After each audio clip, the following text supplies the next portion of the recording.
கர்த்தர் நல்லவர். கர்த்தருடைய பரிசுத்த நாமத்துக்கு மகிமை உண்டாகட்டும். நம்ம தொடர்ந்து 3 யோவான் 1-2 வசனங்களை தியானம் செய்ய போறோம். இன்னைக்கு முடிக்கலாம் பூர்ணமா.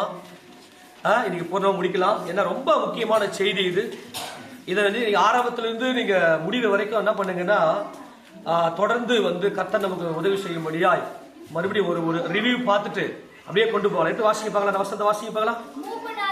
மூப்பனாகிய நான் சத்தியத்தின்படி நேசிக்கிற பிரியமான காயுவுக்கு எழுதுகிறதாவது, பிரியமானவனே, உன் ஆத்துமா வாழ்கிறது போல நீ எல்லாவற்றிலும் வாழ்ந்து சுகமாய் இருக்கும்படி வேண்டுகிறேன். எல்லாரும் ஆமென் சொல்லுங்க பார்க்கலாம். சரி கவனிங்க, ரொம்ப முக்கியம். பிரியமானவனே, பிரியமான காயுவே, உன் ஆத்துமா வாழ்கிறது போல நீ எல்லாவற்றிலும் வாழ்ந்து சுகமாயிரு. ஹல்லேலூயா. நாம் இந்த உலகத்துல தேவ சித்தத்தின்படி எல்லாவற்றிலும் வாழ்ந்து சுகமாய் இருக்க வேண்டும் என்பதுதான் நம்மை குறித்த தேவனுடைய நோக்கம். நாம் குறை உள்ளவர்களாக கஷ்டப்பட்டுக்கின்னு வேதனையோட கண்ணீரோட இருக்க வேண்டும் என்பது தேவ நோக்கம் அல்ல. ஆமென். நாம் எல்லா விதமான சுகங்களையும் அனுபவித்து மன ரம்மியமாய் தேவ ராஜ்யத்தை எதிர்நோக்க வேண்டும் என்பது நம்மை குறித்த தேவ நோக்கம். ஆனால் என்ன பிரச்சனை அப்படின்னா, நம்முடைய இருதயம் வாழவில்லை. நம்முடைய இருதயத்துக்குள்ள வலிகள் இருக்கிறது, வேதனைகள் இருக்கிறது. நம்முடைய இருதயம் வாழ வேண்டும் என்றால், நம்முடைய இருதயத்துக்குள்ள ஜீவன் உண்டாக வேண்டும் என்றால், கர்த்தராகிய இயேசு கிறிஸ்துவை நம்முடைய இருதயங்களிலே நாம் தரித்துக் கொள்ள வேண்டும். ஆமென் சொல்லுங்க. கர்த்தராகிய இயேசு கிறிஸ்துவை நம்முடைய இருதயத்துல தரித்துக் கொள்ள வேண்டும். அவர்தான் நம்முடைய ஜீவனாய் இருக்கிறார். அவரை நாம் புசிக்க வேண்டும், அவரை நாம் தியானிக்க வேண்டும். கர்த்தருடைய வார்த்தையை ஆதியாகமத்திலிருந்து வெளிப்படுத்தின விசேஷம் வரைக்கும் இயேசு கிறிஸ்து எனக்கு எப்படிப்பட்ட நன்மைகளை செய்திருக்கிறார் என்பதை குறித்து நாம் தியானிக்க வேண்டும். அப்படி தியானிக்கும் போது நாம் தேவனை முகமுகமாய் தரிசிப்போம் என்பதுதான் தேவன் நமக்கு கொடுத்த வாக்குத்தத்தம். அப்போ நமக்குள்ள ஜீவனாகிய இயேசு இருப்பாரே ஆனால் நாம் அன்புள்ளவர்களாக இருப்போம். அன்பு நமக்குள்ள இருக்குமே ஆனால் நாம் ஆளுகை செய்வோம். அன்பு நமக்குள்ள என்ன செய்வோம்? ஆளுகை செய்வோம். ஆளுகை சேர்த்து அப்படின்னா என்ன அப்படின்னா, கொடுப்பது, கொடுக்கணும்.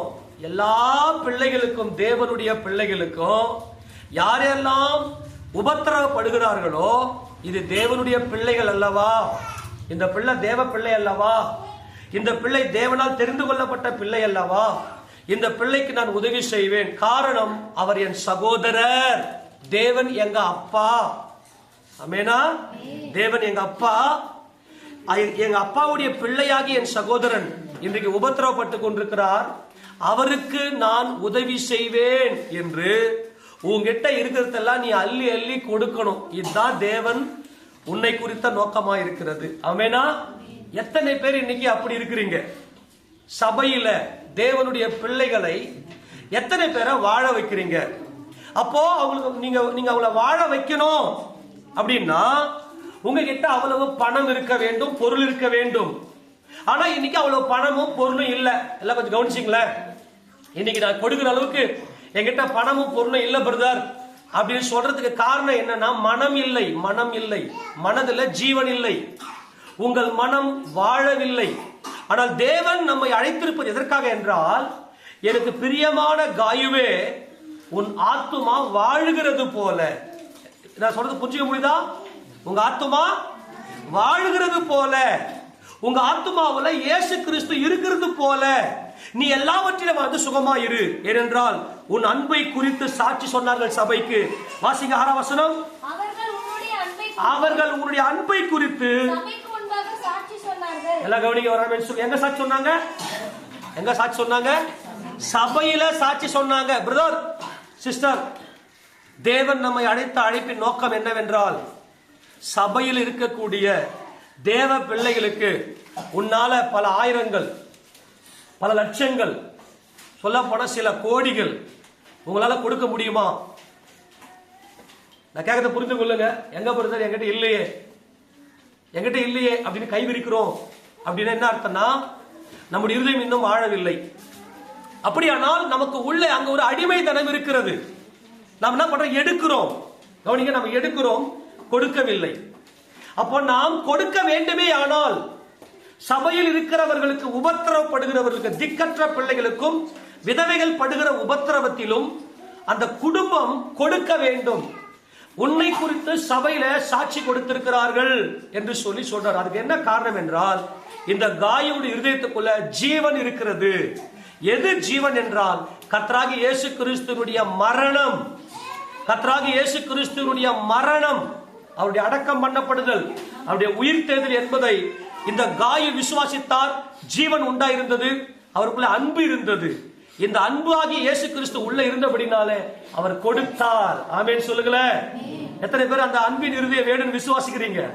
ஆமென் சொல்லுங்க பார்க்கலாம். எத்தனை பேர் அன்பின் இருதயம் வேண்டும்?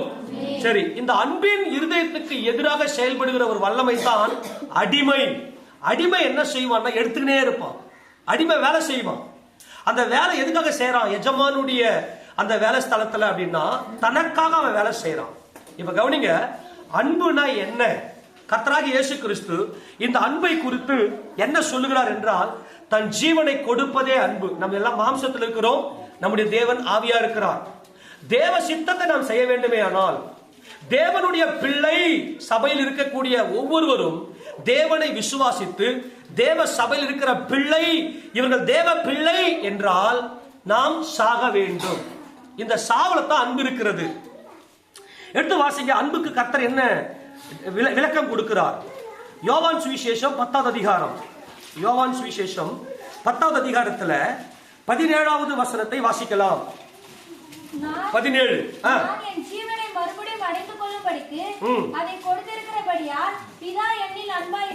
நல்லா கவனிங்களேன். அன்பு எப்ப உண்டாகும் தெரியுமா? ஒரு மனுஷனுக்குள்ள எப்போது அன்பு உண்டாகிறது என்றால், அந்த மனுஷன் கிறிஸ்து இயேசுவோடு கூட சாக வேண்டும். இங்க கிறிஸ்து சொல்றாரு, என் தேவனுடைய பிள்ளையாகிய என் தம்பிக்காக, என் சகோதரனுக்காக என் உயிரை நான் கொடுக்கிறேன். இதுதான் அன்பு. அல்லேலூயா, ஆமென் சொல்லுங்க. இப்ப நம்ம மாம்சத்தில் இருக்கிறோம், மாம்சத்தில் இருக்கிறோம், தேவைகளோடு இருக்கிறோம். எடுக்கக்கூடிய அந்த அடிமைத்தனம் உள்ள இருக்கு. ஆமெனா? சாப்பிடணும், இந்த உலகத்துல சாப்பாடு சாப்பிடணும், துணிமணி வேணும், நமக்கு உடலுக்கு சுகம் வேணும், இது எடுத்துக்கொண்டே இருக்கிறோம். ஆனால் இயேசு கிறிஸ்து வந்து சொல்றாரு, நான் என் ஜீவனை மறுபடியும் அடைந்து கொள்ளும்படிக்கு அதை கொடுக்கிறபடினால் எங்க அப்பா கிட்ட கொடுக்கிற என் உயிரை. அப்பா, என் சகோதரன் பாவியா இருக்கிறான், என் சகோதரன் துன்மார்கனா இருக்கிறான், என் சகோதரன் உம்மை அறியாமல் இருக்கிறான், இந்த பாவத்தை நான் சுமந்து கொள்ளுகிறேன் என்று சொல்லி தன்னுடைய சகோதரனுக்காக தம் ஜீவனை கொடுக்கிறாரே. அல்லேலூயா. இந்த குமாரன் மேல பிதா அன்பா இருக்கிறார். அல்லேலூயா சொல்லுவோமா? அப்போ பிதா எனக்கு தெரிய வேண்டுமே ஆனால், பிதாவின் அன்பு எனக்கு புரிய வேண்டுமே ஆனால், இயேசு கிறிஸ்து இல்லாமல் ஒருவனும் பிதாவை அறிய முடியாது. அப்படியானால் இயேசு கிறிஸ்துவை நம்முடைய இருதயங்களிலே நாம் தரித்து கொள்ள வேண்டும். ஆமென், அல்லேலூயா. அப்படியானால் இதுவரைக்கும் நான் எடுத்துதான் பழக்கம், எனக்கு கொடுத்தே பழக்கமே இல்லை. அந்த எடுத்து என்பது தான் அடிமைத்தன ஆவி. நமக்கு உள்ளே இந்த அடிமைத்தன ஆவி இருக்கிறது. இந்த அடிமைத்தன ஆவியை வெளியே தூக்கி போட்டு சபையில சபையில சபையில அன்பு வர வேண்டும். உன்னையும் என்னையும் அழைத்திருப்பதற்கான நோக்கம் என்னவென்றால், என் மகனே, உனக்குள்ள அன்பு இல்ல, அடிமைத்தனம் தான் இருக்கிறது. காரணம், நீ என்ன அறியல. ஆனா என் குமாரனையே உனக்காக ஒப்பு கொடுத்து என் குமாரனுடைய ஜீவனை உனக்கு கொடுக்கிறேன். அவருடைய ஜீவன் உன்னோடு கூட இருக்குமே ஆனால் நீ என்னை அறிந்து கொள்வாய். நீ சபையில ஆளுகை செய்வாய். சபையில் என்ன செய்வாய்? ஆளுகை செய்வது என்பது கொடுப்பது. நீ சபையில கொடுக்கணும். பிரதர் சிஸ்டர், கொடுப்பது என்பது பணம் அல்ல. பணம் ஒரு பொருட்டே அல்ல தேவனுக்கு. இந்த ஆகாயம் எவ்வளவு பெருசு பாரு. வெள்ளியும் பொன்னும் என்னுடையது என்று சொல்லுகிறார். எல்லாம் அவருக்கு. ஆனால் இன்னைக்கு மனம் இல்லை. நம்முடைய மனதுல அடிமைத்தனம் இருக்கிறது.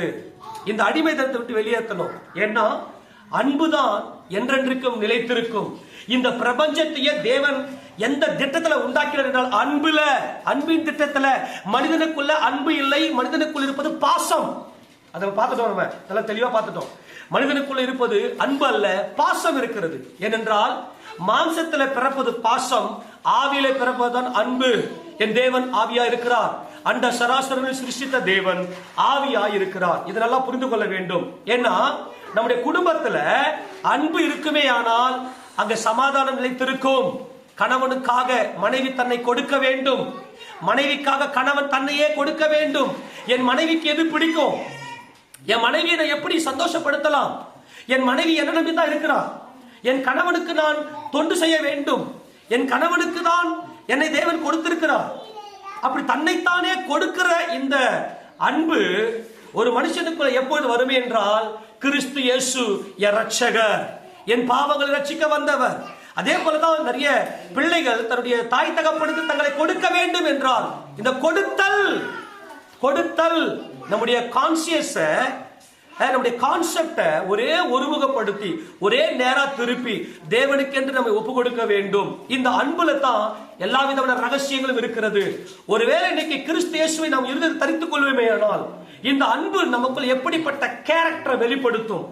எடுத்து வாசிக்க போலாம். 1 கொரிந்தியர் 13வது அதிகாரத்துல 1 நான் வாசிக்கிறேன். 1 கொரிந்தியர் 13வது அதிகாரம் 1 நான் வாசிக்கிறேன். நான் மனுஷர் பாஷைகளையும் தூதர் பாஷைகளையும் பேசினாலும் அன்பு எனக்கு இராவிட்டால் சத்தமிடுகிற வெண்கலம் போலவும் ஓசையிடுகிற கைத்தாளம் போலவும் இருப்பேன். எப்பா கொஞ்சம் கவனிங்களே, எனக்குள்ள அன்பு இல்லைன்னா எப்படி இருந்தா, நான் நிறைய அந்நிய பாஷை பேசுற சபையில முழுக்க சபையில் தான் அன்பு தேவை, சபையாருக்கு தான் தேவன் இங்க பேசுகிறார். இன்னைக்கு சபையில உட்கார்ந்துங்கிற அன்பு இருக்கா? உங்களுக்குள்ள அன்பு இருக்கா? உங்க குடும்பத்துல அன்பு இருக்கா? அன்பு இல்லைன்னா வெறும் பேச்சு மட்டும்தான் இல்லையா, வெறும் பேச்சு மட்டும்தான், ஆனா அன்பு இல்லை. அப்ப இங்க ஆண்டவர் என்ன சொல்றாருன்னா, எனக்குள்ள நான் எவ்வளவு அந்நிய பாஷை பேசி, சில பேர் என்ன பண்ணுவாங்கன்னா வரங்களை நல்லா பாட்டு பாடுவாங்க, நல்லா பாட்டு பாடுவாங்க. கர்த்தரை பத்தி என்ன எப்படி பயன்படுத்தினாரு. பிளீஸ், வரங்களை குறித்தும் கனிகளை குறித்தும் நான் எதுவுமே பேசிட்டேன். வரங்கள் என்ன, கனிகள் என்னன்னு. வரங்களை நம்பி ஏமாந்து போகாதீங்க. தேவன் கனிகளை கேட்கிறார். எவ்வளவு அந்நிய பாஷை பேசினாலும் யா இருதயத்துக்குள்ள இயேசு கிறிஸ்து இல்லை என்றால், அன்பு இல்லை என்றால், வெறும் வெண்கல ஓசை, வெண்கலத்தை தட்டின சவுண்ட் எப்படி இருக்கும், அப்படியே கன கன கன கன அப்படியே சம அருமையா இருக்க வெண்கல ஓசை. சில பேர் பேச்சுல பார்த்துட்டு அப்படியே ஸ்தோத்திரம், பிரைஸ் லார்ட், போங்க சிஸ்டர், போங்க சிஸ்டர், இப்படிலாம் பயங்கரமா பேசுவாங்க. ஆனா அன்பே இருக்காது. அன்புதான் தேவன். அன்பை கொடுப்பதற்காகத்தான் நம்மை அழைத்திருக்கிறார். கரங்கள் தேவன் சொல்லாமா?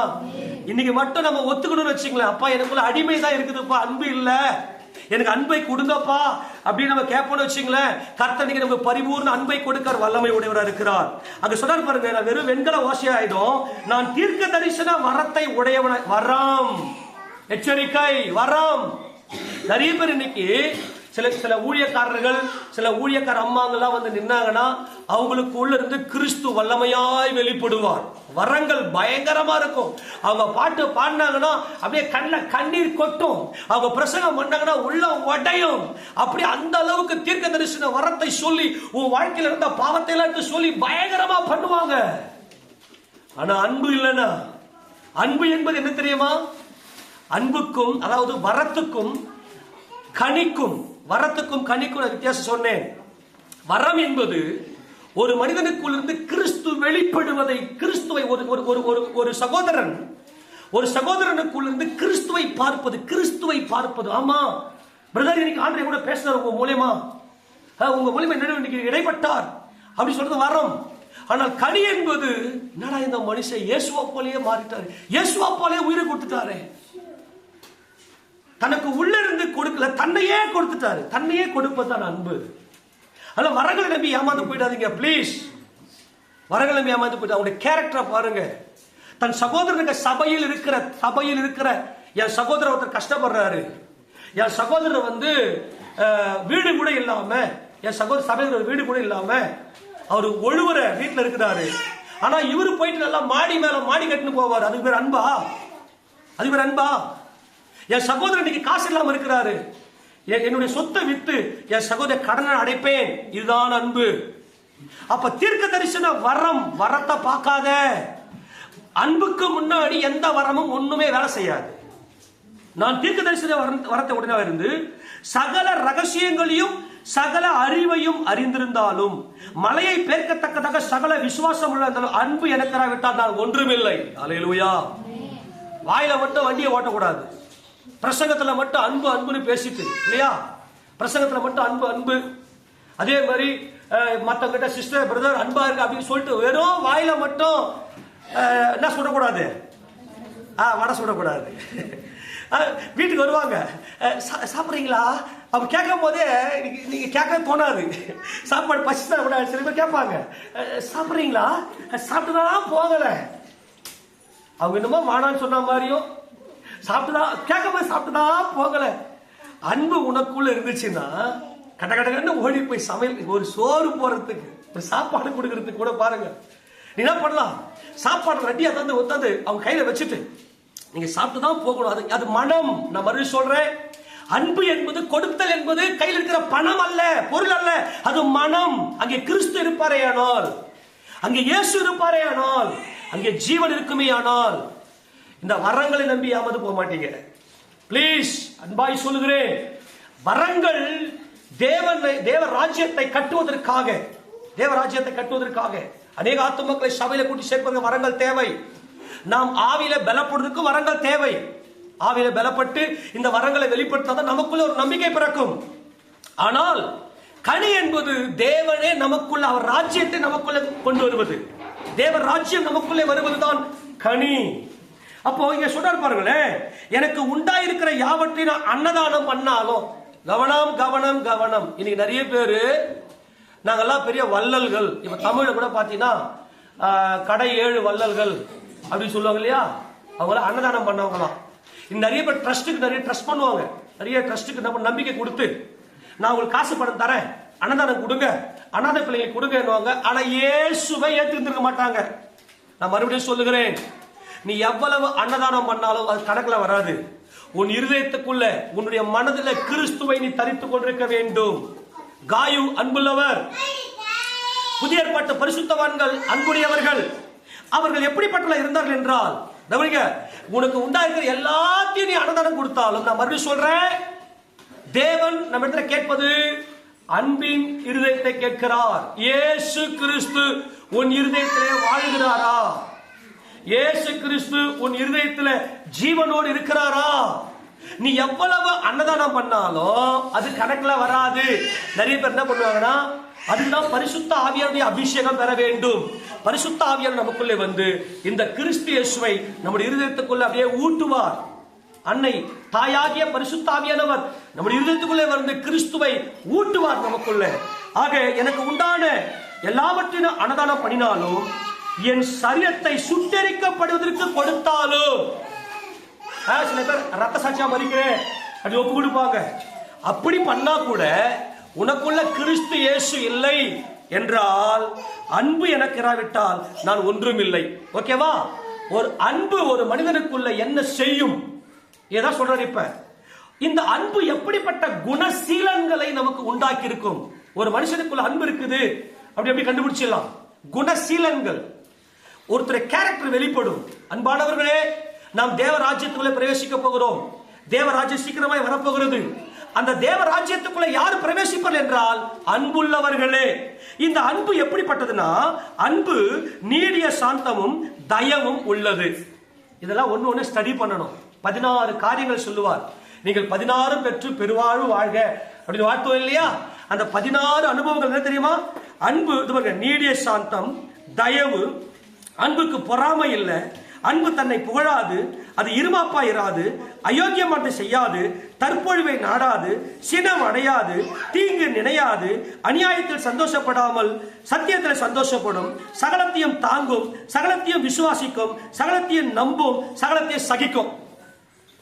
இந்த சகிப்பு தன்மை, நம்புறது, தயவு பாராட்டுறது, சாந்த குணம், நீடிய பொறுமை, இதுதான் அன்பினுடைய குணாதிசயங்கள். தேவன் நம்மை அவர் ராஜ்யத்தில் சேர்ப்பதற்காக தம்முடைய குமாரனை அனுப்பி தம்முடைய அன்பை வெளிப்படுத்தினார். அன்பானவர்களே, கிறிஸ்து இயேசுவின் மேலே விழுந்த ஒவ்வொரு அடிக்கும் நானே காரணம் என்று சொல்லி யாரெல்லாம் அவரை நோக்கி பார்க்கிறார்களோ அவர்கள் பிழைப்பார்கள். இந்த அன்பினுடைய குணசீலங்கள் இது. நல்லா கவனிங்க. அன்பு எப்படிப்பட்ட தன்மை உடையது என்பதை 1 to 3 வசனங்கள் சொல்லிட்டு 4 to 7 வசனம் வரைக்கும் அன்பினுடைய குணசீலன்களை வெளிப்படுத்திவிட்டு இந்த அன்பினுடைய வல்லமை எப்படிப்பட்டது என்பதை 8 அவர் பேசுகிறார். அன்பு ஒரு காலம் ஒழியாது. கரங்கள் சொல்லாமா? அன்புதான் நித்திய ஜீவன், அன்புதான் நித்தியமானது. அன்பு ஒரு காலம் ஒழியாது. தீர்க்க தரிசனங்கள் ஆனாலும் ஒழிந்து போம், அந்நிய பாஷைகள் ஆனாலும் ஓய்ந்து போம், அறிவானாலும் ஒழிந்து போம். நம்முடைய அறிவு குறைவுள்ளது, நாம் தீர்க்க தரிசனம் சொல்வதிலும் குறைவுள்ளது. நிறைவானது வரும்போது குறைவானது ஒழிந்து போம். எது நிறைவானது என்றால் அன்பு. இந்த அன்பை நாம் எப்போது பெற்றுக்கொள்ள முடியும் என்றால், பரிசுத்த ஆவியானவரை பெற்றுக்கொள்ளும் போது அன்பின் ஆவியானவர் நமக்குள்ளே வந்து அசைவாடுகிறார். ஆக நீ அன்பானவனா அடிமையா? கவனிங்க, இந்த அன்பை நாம் பெற்றுக்கொள்ள வேண்டுமே ஆனால், ஆளுகை செய்ய வேண்டுமே ஆனால், சபையில் இருக்கிற நம்முடைய சகோதரர் கொடுக்க வேண்டும். எல்லாம் கவனிங்க, சகோதரர்கள் அப்படின்னா யார் தெரியுமா? முதலாவது தேவனால் பிறந்தவர்கள், தேவனால் முன்குறிக்கப்பட்டவர்கள், தேவனால் படைக்கப்பட்டவர்களை. அதாவது அன்பு என்பது தன்னை படைத்தவரை அறிவது. தேவனே நம்மை சித்தம் கொண்டவர். இதை நம்ம பலமுறை தியானம் செய்திருக்கிறோம். தேவன் தான் நம்மை சித்தம் கொண்டவர். ஆக அன்பு என்பது அவரால் பிறப்பித்தவரிடத்தில் அன்பு கூறுவது. யாரெல்லாம் கர்த்தராகிய இயேசு கிறிஸ்துவின் நாமத்தில பிதாவாகிய தேவனை ஆராதிக்கிறார்களோ அவர்கள் எல்லாரும் நம்முடைய சகோதரர்களாக இருக்கிறார்கள். ஆக சபையில தான் இது நடக்கும். ஆமெனா? தேவனால் பிறந்திருக்கணும். இன்னைக்கு சும்மா கையில பைபிள் தூக்கினு நானும் சர்ச்சைக்கு போறேன், நானும் கர்த்தருக்கு நிக்கிறேன், அது அல்ல. எவன் ஒருவன் தேவனால் பிறந்திருக்கிறானோ அவனுக்கு தேவ அன்பை நாம் காண்பிக்க வேண்டும். தேவ அன்பை தெரியாமல் உபத்திரவப்படுகிற வெளியே இருக்கிறவர்களுக்கும் நாம் தேவ அன்பை காண்பித்து கூட்டினு வரணும். ஆக மொத்தத்துல நோக்கம் என்னன்னா, தேவன் மகிமைப்படணும். ஆமென் சொல்லுங்க. என்ன பண்ணணும்? தேவன் மகிமைப்படணும். யாருக்கு நம்ம ஒப்பு கொடுக்க வேண்டும்? அந்த வசனங்களை கொஞ்சம் எடுத்து வாசிக்க பார்க்கலாம். 1 யோவான் நிருபத்துல 3ஆம் அதிகாரம் 9ஆம் வசனத்தை வாசிக்கிறேன். தேவனால் பிறந்த எவனும் பாவம் செய்யான். தேவனால் பிறந்தவன் என்ன பண்ண மாட்டான்? யாருக்கு நாம் நம்மையே கொடுக்க வேண்டும்? இயேசு கிறிஸ்து தேவனால் தெரிந்து கொள்ளப்பட்ட எனக்காக உயிரை கொடுத்தது போல, யாரெல்லாம் தேவனால் பிறந்திருக்கிறார்களோ, சபையில பரிசுத்தாவின் அபிஷேகத்தை பெற்று கர்த்தருக்கென்று வாழ்ந்து கொண்டிருக்கிறார்களோ அவர்களுக்காக நம்முடைய ஜீவனை கொடுக்க வேண்டும். தேவனால் பிறந்தவன் பாவம் செய்யான், ஏனெனில் அவருடைய வித்து அவனுக்குள் தரித்து. யார் அவருடைய வித்து? இயேசு. அல்லேலூயா. கரங்களை சொல்லுங்களேன். தேவனால் பிறந்தவன் என்றால் கர்த்தராகிய இயேசு கிறிஸ்துவை தன் இருதயத்தில் தரித்துக் கொண்டவன். இது பரிசுத்த ஆவியானவர் நமக்குள்ளே வந்து இந்த ஜீவனை நமக்குள்ளே ஊட்டுகிறார். அவனுடைய வித்து அவனுக்கு தரித்திருக்கிறது. அவன் தேவனால் பிறந்தபடியால் பாவம் செய்ய மாட்டான். என்ன செய்ய மாட்டான்? ஆமென். என்ன செய்ய மாட்டான்? பாவம் செய்ய மாட்டான். இவன் தான் தேவனால் பிறந்தவன். இந்த தேவனால் பிறந்திருக்கிற தேவ பிள்ளைகளுக்கு தன் ஜீவனே கொடுப்பாங்க. பிதா மகிமைப்படுறார். ஆமென் சொல்லுங்க பார்க்கலாம். முதலாவது தேவ அன்பு, தேவனுக்குள். இதுதான் நம்முடைய உபதேசம். இந்த ஆரம்பத்தில் சொல்லி கொடுத்துட்டோம். ஆனால் சரி, இப்ப கவனிங்க, இது நம்ம எப்படி ஜெயம் கொள்ள போகிறோம்?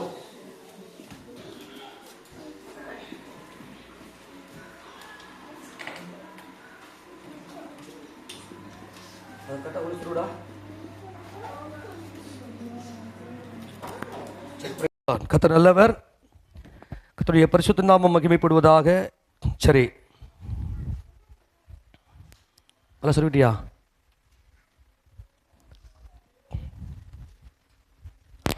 ஓகே, சரி கவனிங்க. ஹல்லேலூயா, பிரைஸ் காட், ஹல்லேலூயா. சரி கவனிங்க, கவனிங்க, கவனிங்க. பிரைஸ் தி லார்ட், ஹல்லேலூயா. சரி கவனிங்க. கர்த்தர் நல்லவர். தேவனால் பிறந்த எவனும் பாவம் செய்யான், ஏனெனில் அவருடைய வித்து அவனுக்குள் தரித்திருக்கிறது. அவன் தேவனால் பிறந்தபடினால் பாவம் செய்ய மாட்டான். எக்கோ எடுத்துருப்பா. சரி கவனிங்க, ரொம்ப முக்கியமான சத்தியம். இப்ப கவனிங்களேன். இப்ப நமக்குள்ள தேவன் அன்பை, அவருடைய வித்தாகிய கிறிஸ்துவை நமக்குள்ள கொடுத்திருக்கிறார். ஆனா நாம் அதுக்கு பதிலாக இன்னொரு வித்து நமக்குள்ள செயல்படும், கிரியை செய்யும். அதை நம்ம எப்படி ஜெயம் கொள்ளலாம்? கவனிங்க, ரொம்ப முக்கியமானது. இப்ப ஆண்டவர் சொல்றாரு, இந்த அடிமை எங்க இருக்கும்? கவனிங்க, இந்த அடிமை எங்க இருக்கும்? இந்த அடிமை எப்படி ஜெயங்கொள்ளலாம்? ஏசப்பா சொல்றாரு பாருங்க, எடுத்து வாசிங்க பார்க்கலாம். யோவான் சுவிசேஷத்தின் புத்தகம், யோவான் சுவிசேஷம் 8வது அதிகாரம், யோவான் சுவிசேஷம் 8ஆம் அதிகாரத்தில் 34 வாசிங்க பார்க்கலாம். இயேசு அவர்களுக்கு பிரதியுத்தரமாக பாவம் செய்கிறவன் எவனும் பாவத்துக்கு அடிமையா இருக்கிறான். கவனிங்க, பாவம் எங்க இருக்கு? நமக்கு உள்ள இருக்கு. பாவம் செய்யற எவனும் என்ன பண்றானா? பாவத்துக்கு அடிமையா இருக்கிறானா என்று நான் உங்களுக்கு சொல்லுகிறேன், மெய்யாகவே உங்களுக்கு சொல்லுகிறேன் அப்படி சொல்லிட்டு, சரி எல்லாம் கவனிங்க, நம்ம எல்லாரும் பாவிகளா இல்லையா? ஹல்லேலூயா. கவனிங்களேன், நமக்குள்ள அன்பு எப்போது வர வேண்டும் என்றால் தேவனால் பிறந்திருக்க வேண்டும். தேவன் நம்மேல் அன்பு வைத்து தம்முடைய ஒரே பேரான குமாரனாலே நாம் மீட்கப்படும்படிக்கு, அவரை விசுவாசிக்கும்படிக்கு, அவராலே நாம் மீட்டு நித்திய ஜீவனை பெறும்படிக்கு தம்முடைய குமாரனாகிய இயேசுவை நமக்காக அனுப்பினார். கரங்களை தட்டி சொல்லாமா? ஆக நான் பாவி என்று உணர்ந்து, நான் பாவி என்று உணர்ந்து கர்த்தருடைய சமூகத்துக்கு போய் என்னை அபிஷேகியும் ஆண்டவரேன்னு சொல்லி அவருடைய அபிஷேகத்தை பெற்றுக்கொண்டு கர்த்தருடைய அன்பிலே வாழ்கிறான் பாருங்க, அப்போது இந்த அடிமைத்தனம் நம்ம விட்டு போய்விடும். ஆக இந்த அடிமைத்தனம் என்ன செய்யும் அப்படின்னா, நமக்குள்ளேயே வேலை செய்யும். நீ அடிமையா அன்புள்ளவனா? நீ குமாரனா அடிமையா? நீ ஆளுகை செய்கிறவனா அல்லது அடிமையா? நீ ஆளுகை செய்கிறவனா அல்லது நீ அடிமையா இருக்கிறியா? நீ கொடுக்கிறவனா அல்லது நீ எடுக்கிறவனா? இது நீ கண்டுபிடிச்சிக்கணும். உனக்குள்ள கொடுக்கிற எண்ணம் இருக்கிறதா? உன்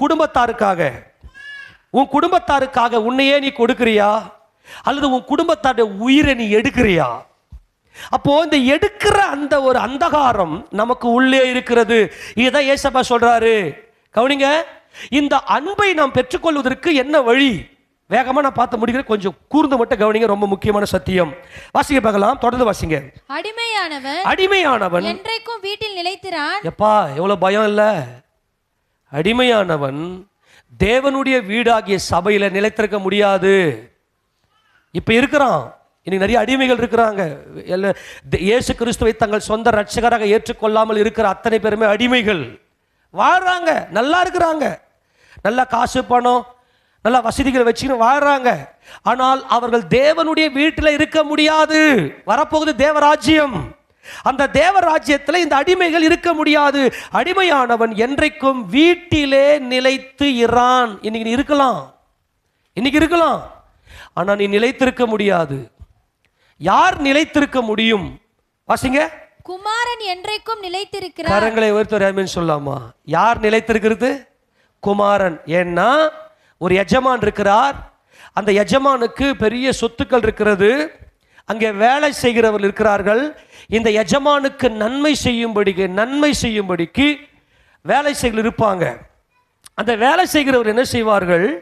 குமாரனும் வேலை செய்வார், அடிமைகளும் வேலை செய்வார்கள். அடிமைகள் தங்களுக்கு வேலை செய்கிறாங்க, ஆனால் குமாரன் அப்பாவுக்கு வேலை செய்கிறார். ஆமேனா? அப்போ வீடு கவனிக்கணும். இந்த அடிமைத்தனம் எங்கே இருக்கிறது என்றால் வீட்டில் இருக்கிறது. இந்த அடிமைத்தனம் எங்கே இருக்கிறது என்றால் வீட்டிலே இருக்கிறது. நமக்கு இந்த நம்முடைய குடும்பம் இருக்குல்ல, நம்முடைய வீடு, அது இந்த பிரபஞ்சத்துக்கு ஒப்பனை. இந்த பிரபஞ்ச தரிசனம் நமக்கு வேண்டும். எப்பொழுது இந்த அடிமையை நம்ம வீட்டை விட்டு விலக்க முடியும் என்றால், இந்த பிரபஞ்ச விஷன், இந்த வானம் பூமி அண்ட சராசரியும் படைத்தவர் யார்? எதையுமே நான் படைக்கலையே. நம்முடைய குடும்பத்தில் நாம் வாழ்ந்து கொண்டிருக்கிறோம். இந்த அடிமைத்தனத்தை விட்டு நாம் விலக்க வேண்டுமே ஆனால் இந்த பிரபஞ்சத்தை நாம் காக்க வேண்டும். இந்த பிரபஞ்சம், தேவன் படைத்த இந்த உலகம் இன்னைக்கு நிறைய குப்பையா இருக்குது இல்லையா? தேவனுடைய திட்டத்தில் குப்பை இல்லவே இல்லை. ஆனால் ஏன் குப்பை வந்துச்சுன்னா, மனுஷன் அடிமையா இருக்கிறான். தேவனுடைய சிருஷ்டிப்பில் குப்பையை காட்டுறான். ஆனால் குப்பையை நம்ம சில பேருடைய வீடுகளை பார்த்தா நிறைய குப்பையாவே கிடக்கும் இல்லையா? கவனிங்க, இந்த இந்த வீட்டில் இந்த அடிமைத்தனத்தை நாம் தான் விலக்க வேண்டும். எப்படி விலக்கிறது? இந்த அடிமைத்தனத்தை விட்டு நம்ம கண்டுபிடிச்சி சரியா அதை சிலுவையில் ஆணி அடிக்க வேண்டும். அப்பதான் இந்த அடிமைத்தனம் நம்ம வீட்டை விட்டு வெளியே போகும். கவனிங்க, ஏதேன் தோட்டத்தில் தேவன் தம்முடைய குமாரனுடைய சாயலில் இந்த மனுக்குலத்தை உண்டாக்க வேண்டும், அவர்கள் கொடுக்கிறவர்களாக இருக்க வேண்டும் என்கின்ற அந்த சிந்தையோடு தான் தேவன் மனிதனை படைத்தார். ஆனால் இந்த ஆதாம் தம்மையே கொடுக்கிறதுக்கு பதிலாக அந்த நன்மை தீமை அறியத்தக்க விருட்சத்தின் கனியை எடுத்துக்கொண்டு தேவனை விட்டு தூரம் வந்துட்டான். இப்போ ஆண்டவர் என்ன செய்தார்னா, ஆபிரகாம் என்கின்ற ஒரு மனிதனை தெரிந்து கொண்டு அந்த ஆபிரகாமுடைய வீட்டை கர்த்தர் கட்ட ஆரம்பித்தார். இந்த ஆபிரகாமுக்கு பிரபஞ்ச தரிசனம் இருந்தது. இந்த வானம் பூமி அண்ட சராசரியம் படைத்தவர் யார்? கவனிக்கணும். எப்பொழுது ஒரு மனுஷன் கொடுக்க முடியும் என்றால் இந்த பிரபஞ்ச தரிசனம் இருக்கணும். இந்த வானம் பூமியை யார் படைச்சது? இந்த வானம் பூமி அண்ட சராசரி நான் படைக்கல. அப்படி என்னால் யார் படைத்தது? அதற்காக தெய்வம் என்ன ஆனார்? கிறிஸ்து சர்வ சிருஷ்டிக்கு முந்தின பேரு ஆனார். நல்ல கவனிங்க. ஆபிரகாம் வரைக்கும் அந்த மனுக்குள்ள என்ன பண்ணுச்சு அப்படின்னா, எடுக்கத்தான் ஆரம்பித்தது. எடுத்துக்கொண்டு தான் இருந்தார்களே தவிர யாரும் கொடுக்கல. ஃபர்ஸ்டா கொடுக்கிற இருதயம் ஆபிரகாமுக்குள்ளே வந்துச்சு. எப்படி? வானம் பூமியை உண்டாக்கின கர்த்தர், உன்னதமான கர்த்தர் உன்னை ஆசீர்வதிப்பாராக அப்படின்னு மெல்கிசேதேக்கு ஆபிரகாமை ஆசீர்வதித்தார். ஆபிரகாம் இந்த ஆசீர்வாதத்தின் ரகசியத்தை அறிந்து கொண்டவராக தசம பாகத்தை கொடுக்க ஆரம்பித்தார். அந்த கொடுத்தல் என்பது சட்டத்திட்டத்தின் பிரபஞ்ச ரகசியம் புரிந்து கொண்டு தான் வீட்டுக்குள்ள கொண்டு வந்தார். கவனிக்கணும், ரொம்ப முக்கியமானது. ஒவ்வொரு வீடும் ஒவ்வொரு குடும்பமும் தேவனுடையது. அல்லேலூயா. ஒவ்வொரு வீடும் ஒவ்வொரு குடும்பமும் தேவனுடையது. அந்த வீட்டுக்குள்ள அடிமை இருக்கிறது. இந்த அடிமையை விளக்க வேண்டுமேயானால் நாம் என்ன செய்ய வேண்டும்? கிறிஸ்துவை குறித்த ரகசியங்கள் நாம் அறிந்திருக்க வேண்டும். கிறிஸ்து யார், கிறிஸ்து எப்படிப்பட்டவர் என்கின்ற ரகசியத்தை நாம் அறிந்திருந்தால்தான் வீட்டிலிருந்து அடிமையை விலக்கி, ஏன்னா நம்முடைய வீடு பிரபஞ்சம், நம்முடைய பிரபஞ்சத்தினுடைய அத்தனை ரகசியங்களும் நம்முடைய வீட்டுக்குள் இருக்கிறது. இந்த பிரபஞ்ச பார்வை நமக்கு வேண்டும். யார் இந்த பிரபஞ்சத்தின் தேவன்? இயேசு ராஜன் என்கின்ற ரகசியத்தை ஆபிரகாம் அறிந்து கொண்டார். இதெல்லாம் நம்ம பலமுறை தியானம் செய்தபடினாலே ரொம்ப ஷார்ட்டா கொண்டு வரேன். ஏற்கனவே ஒரு பிரசங்கம் ஞாபகம் இருக்குதா? சர்வ வல்லவர் ஞாபகம் இருக்குதா? அந்த பிரசங்கம் சர்வ வல்லவர். ஆபிரகாம் ஈசாக்கு யாக்கோபுக்கு எப்படி வெளிப்பட்டார்? பிதாக்கள், முற்பிதாக்கள், நீங்கள் கிறிஸ்துவின் உடையவர்களானால் ஆபிரகாமின் சந்ததியாராயும் வாக்குத்தத்தத்தின்படியே தேவனுடைய சுதந்திரராயும் இருக்கிறீர்கள். அப்ப ஆபிரகாம் தான் அந்த வீட்டை கட்டினாரு. ஆபிரகாம் வீட்டுக்குள்ள அடிமைதனை எப்படி வெளியே போச்சு? அன்பு எப்படி உண்டாச்சு? அதுக்கு காரணமே கிறிஸ்து. கிறிஸ்து தான் ஜீவன், இயேசுவே ஜீவன். எல்லாவற்றுக்காகவும் கவனிங்க, இந்த பிரபஞ்சம் தேவனால் உண்டாக்கப்பட்டது. அந்த சராசரம் தேவனால் உண்டாக்கப்பட்டது. தேவன் உண்டாக்கின இந்த பிரபஞ்சத்தை மீட்பதற்காக நான் என்னையே கொடுக்கிறேன் என்று கொடுத்தவரை அறிவதே ஜீவன். ஆமெனா? ப்ளீஸ் கொஞ்சம் தயவு செய்து கொஞ்சம் புரிந்து கொள்ளுங்க. இது பேசிக் கான்செப்ட். ஆபிரகாம் என்ன செய்தார்? அந்த குடும்பத்தில், ஆதாமுடைய குடும்பத்தில் அடிமைத்தனம் வந்துருச்சு, அன்பு வரல. அப்ப நாம தான் அடிமைத்தனத்தை வெளியேற்றணும். அப்ப ஆபிரகாமுக்கு என்ன விளங்குச்சு அப்படின்னா, ராஜாக்களை முறியடித்து வந்த ஆபிரகாமுக்கு இந்த மெல்கிசேதேக்கு அப்பமும் ரசமும் கொண்டு போனார். எடுத்து வாசிங்க பார்க்கலாம். ஆதியாகமம் 14ஆம் அதிகாரத்தில் 18 வாசிக்கலாம். அன்றியும் உன்னதமான தேவனுடைய ஆசாரியனாய் இருந்த சாலேமின் ராஜாவாகிய மெல்கிசேதேக்குக்கு அப்பமும் திராட்சரசமும் கொண்டு வந்து அவனை ஆசீர்வதித்து வானத்தையும் பூமியையும் உடையவராகிய உன்னதமான தேவனுடைய ஆசீர்வாதம் ஆபிரகாமுக்கு உண்டாவதாக. கரல் தேவன் சொல்லாமா? யார் இந்த உன்னதமான தேவன்? இயேசு தேவன். அல்லேலூயா. இந்த இயேசு தேவன் யார்? வானத்தையும் பூமியும் உண்டாக்கினவர். பிரபஞ்ச பார்வை, நல்லா கவனிங்க, பிரபஞ்ச பார்வை நமக்குள்ளே வர வேண்டும். ஏன் அவர் ராஜாக்களை முறியடித்தார்? இயேசு ராஜா மட்டுமே ராஜா. ஆமென் சொல்லுங்க பார்க்கலாம். அதான் ராஜாக்களை முறியடித்து வந்த இந்த ஆபிரகாம் என்று சொல்லப்பட்டிருக்கிறது. இந்த ஆபிரகாம் எப்படிப்பட்டவர் இருந்தார் என்றால், கொடுக்கிறவராக. தொடர்ந்து வாசிக்கும் போது, உன் சத்துருக்களை உன் கையில் ஒப்பு கொடுத்த உன்னதமான தேவனுக்கு ஸ்தோத்திரம் என்று சொன்னான். இவனுக்கு ஆபிரகாம் எல்லாவற்றிலும் தசம பாகம் கொடுத்தான். ஆமென் சொல்லுங்க பார்க்கலாம். என்ன கொடுத்தான்? யாருக்கு கொடுத்தான்? ஆபிரகாம் யாருக்கு கொடுத்தார்? கவனிங்க, உன்னதமான தேவனுடைய ஆசாரியன். அங்க வசனம் சொல்லுது, இவர் யாரா? இவர் உன்னதமான தேவனுடைய ஆசாரியனாகிய மெல்கிசேதேக்கு. உன்னதமான இப்ப எல்லாம் கவனிங்க, எல்லாம் ரொம்ப முக்கியமானது. இவர் தேவனை விசுவாசித்து விட்டார். அந்த உன்னதமான தேவனாகிய இயேசு கிறிஸ்துவை தன் இருதயத்திலே தரித்துக் கொண்டிருந்த மெல்கிசேதேக்கை அணைத்துக் கொண்டார். ஆமென். கவனிங்க கவனிங்க கவனிங்க கவனிங்க, இதான் கான்செப்ட், இதான் கான்செப்ட். பிரியமான காயுவே, காயுவே, உன் அன்பை குறித்து சபையார் சாட்சி கொடுத்தார்கள். காயுவே, என்னது இது? என்னது? தேவன் உன் இருதயத்தில் இருக்கிறார், நீ தேவ பிள்ளைகளை அரவணைத்துக் கொண்டாய், நீ தேவ பிள்ளைகள் மேல அன்பாய் இருக்கிறாய். இதுதான் ஆபிரகாமின் மார்க்கம். கவனிங்க கவனிங்க, ஏனென்றால் இவர் தேவனால் பிறந்தவர். புரிஞ்சு போச்சா? யாரால் பிறந்தவர்? இந்த மெல்கிசேதேக்குள்ள உன்னதமான தேவன் இருக்கிறார். இந்த உன்னதமான தேவன் யார்? வானத்தையும் பூமியும் உடையவர். இந்த பிரபஞ்ச லா, இந்த பிரபஞ்ச சட்டதிட்டங்கள், இந்த பிரபஞ்சத்தினுடைய ரகசியங்களை அறிந்தவர் இந்த மெல்கிசேதேக்கு. காரணம், இவர் உன்னதமான தேவனுடைய ஆசாரியனாக இருந்தார்.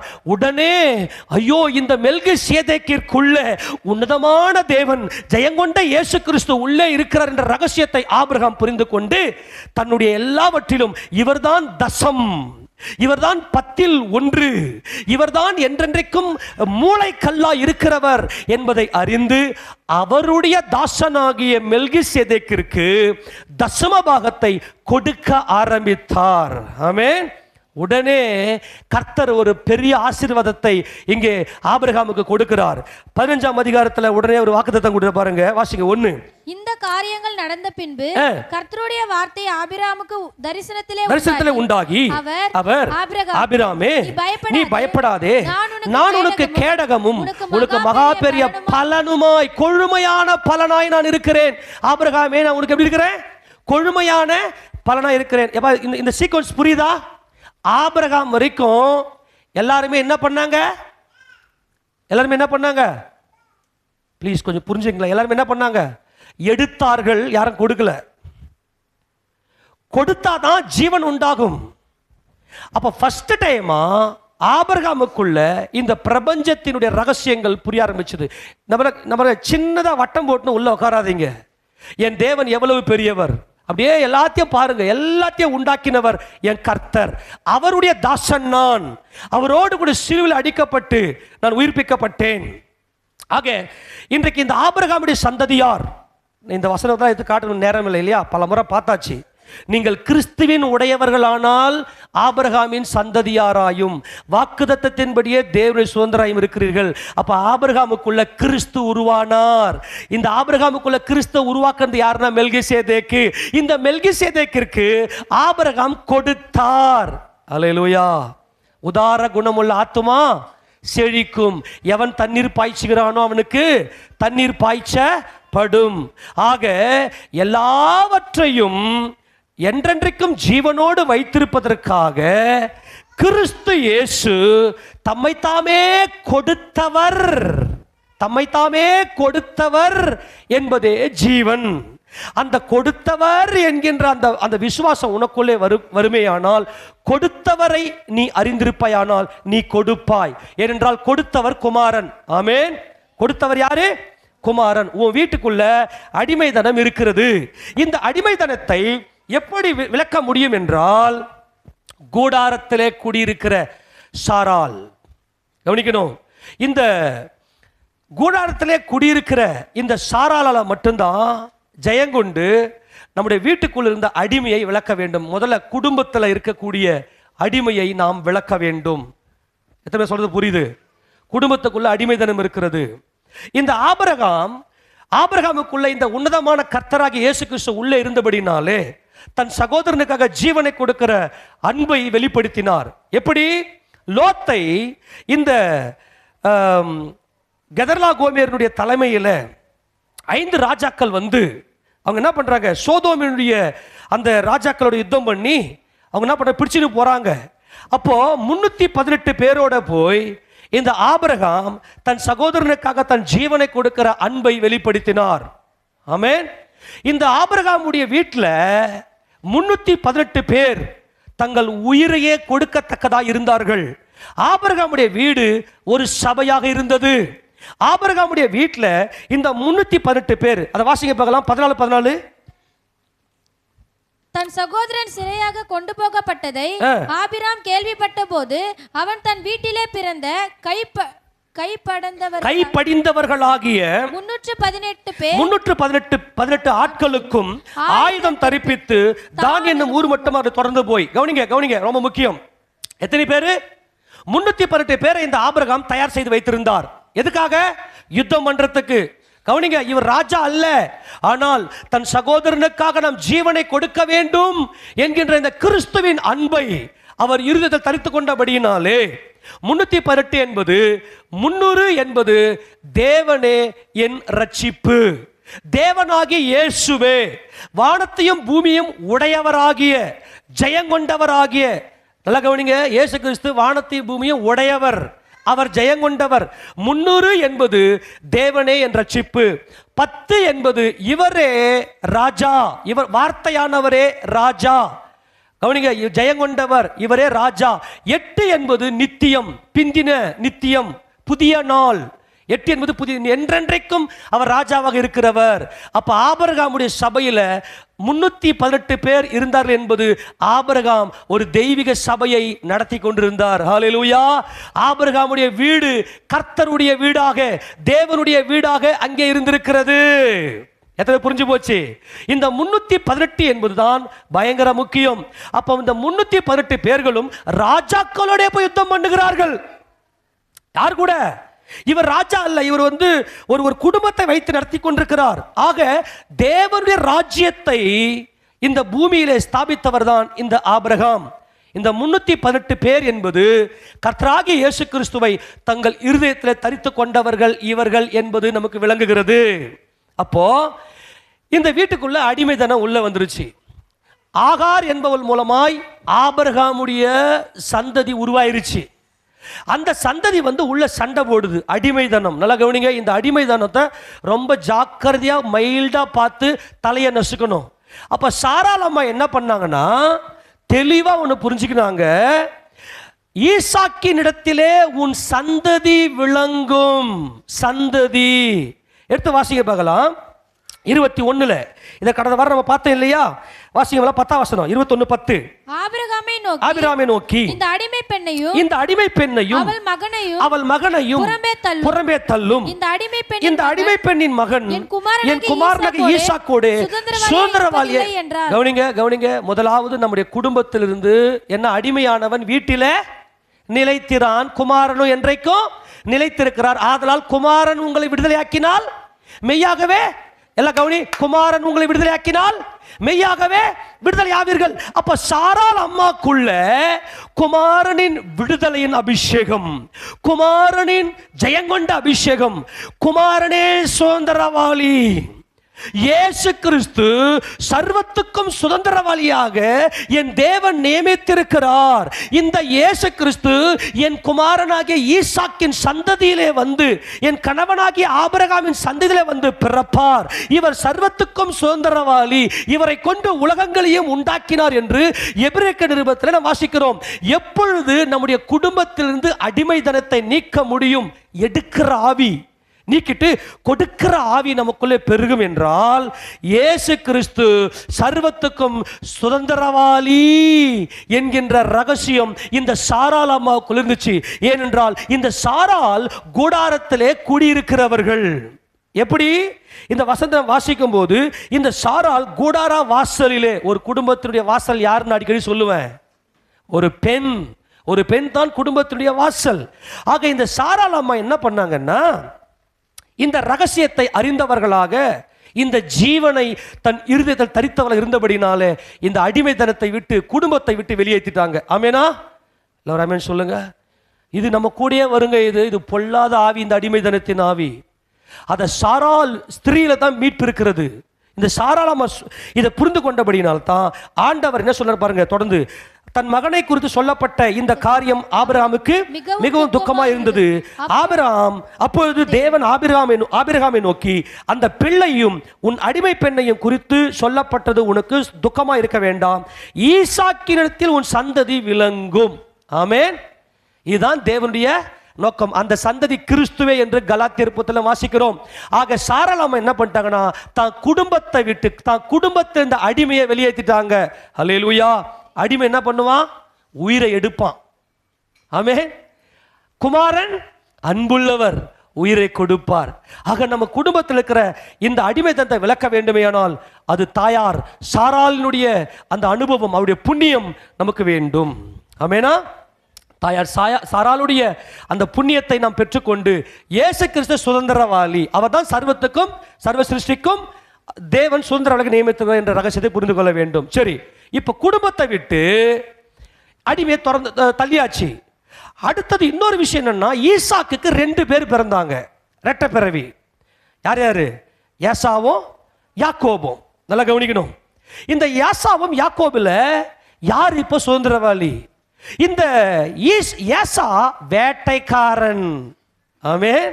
இந்த இஸ்மவேல் பரியாசக்காரன், வில்வித்தைக்காரன். அவன் போய் வேட்டையில தான் பயங்கர மைண்ட் இருக்கு இவங்களுக்குள்ள. வில்வித்தைக்காரர்கள் இவங்க என்ன பண்ணுவானுங்க? எல்லாம் கவனிங்களேன். இந்த பிரபஞ்சமே தேவனுடைய. வேட்டையாடவங்க சில பேர் போய் மீன் பிடிக்கிறது, அப்புறம் முயலை அடிக்கிறது, அப்புறமா போயிட்டு பூனையை, காட்டு பூனையை போய் பிடிக்கிறது, அப்புறம் காடையை பிடிக்கிறேன், கௌதாரியை பிடிக்கிறேன். இதெல்லாம் வேட்டைக்கார புத்தி, இதெல்லாம் அடிமைத்தன புத்தி. ஆனால் கர்த்தர் இந்த அடிமைத்தனத்தை விட்டு வெளியேற்றுறாரு. ஆமென். இந்த இஸ்மவேலை அன்னை சாராள் அவர்களுடைய கிறிஸ்துவுடைய வெளிச்சம், ஜீவன் உள்ளே இருந்தபடினாலே அவர் சுதந்திரவாளியாக என் வீட்டுக்குள்ள, இந்த ஆபிரகாமுடைய வீட்டுக்குள்ள அவர் வருவார் என்பதை இவர்கள் அறிந்திருந்தபடினாலே அந்த அடிமைத்தனத்தை வெளியேற்றி விட்டார்கள். இப்போ இந்த ஆபிரகாமுடைய சந்ததியாகிய ஈசாக்குக்கு அந்த ஒரு சந்ததியிலேயே, அந்த வித்திலேயே 2 பிறந்துருச்சு. 2 பிறந்துச்சு, இரட்டை பிறப்பு. இந்த அடிமைத்தனம் எப்போதுமே கூடவே வரும். ஆமென். அப்பா ப்ளீஸ் கொஞ்சம் கவனித்துக் கொள்ளுங்க, ரொம்ப முக்கியமான சத்தியம். குடும்பத்தில் அடிமை இஸ்மவேல், அன்னை சாராள் தள்ளிட்டாங்க.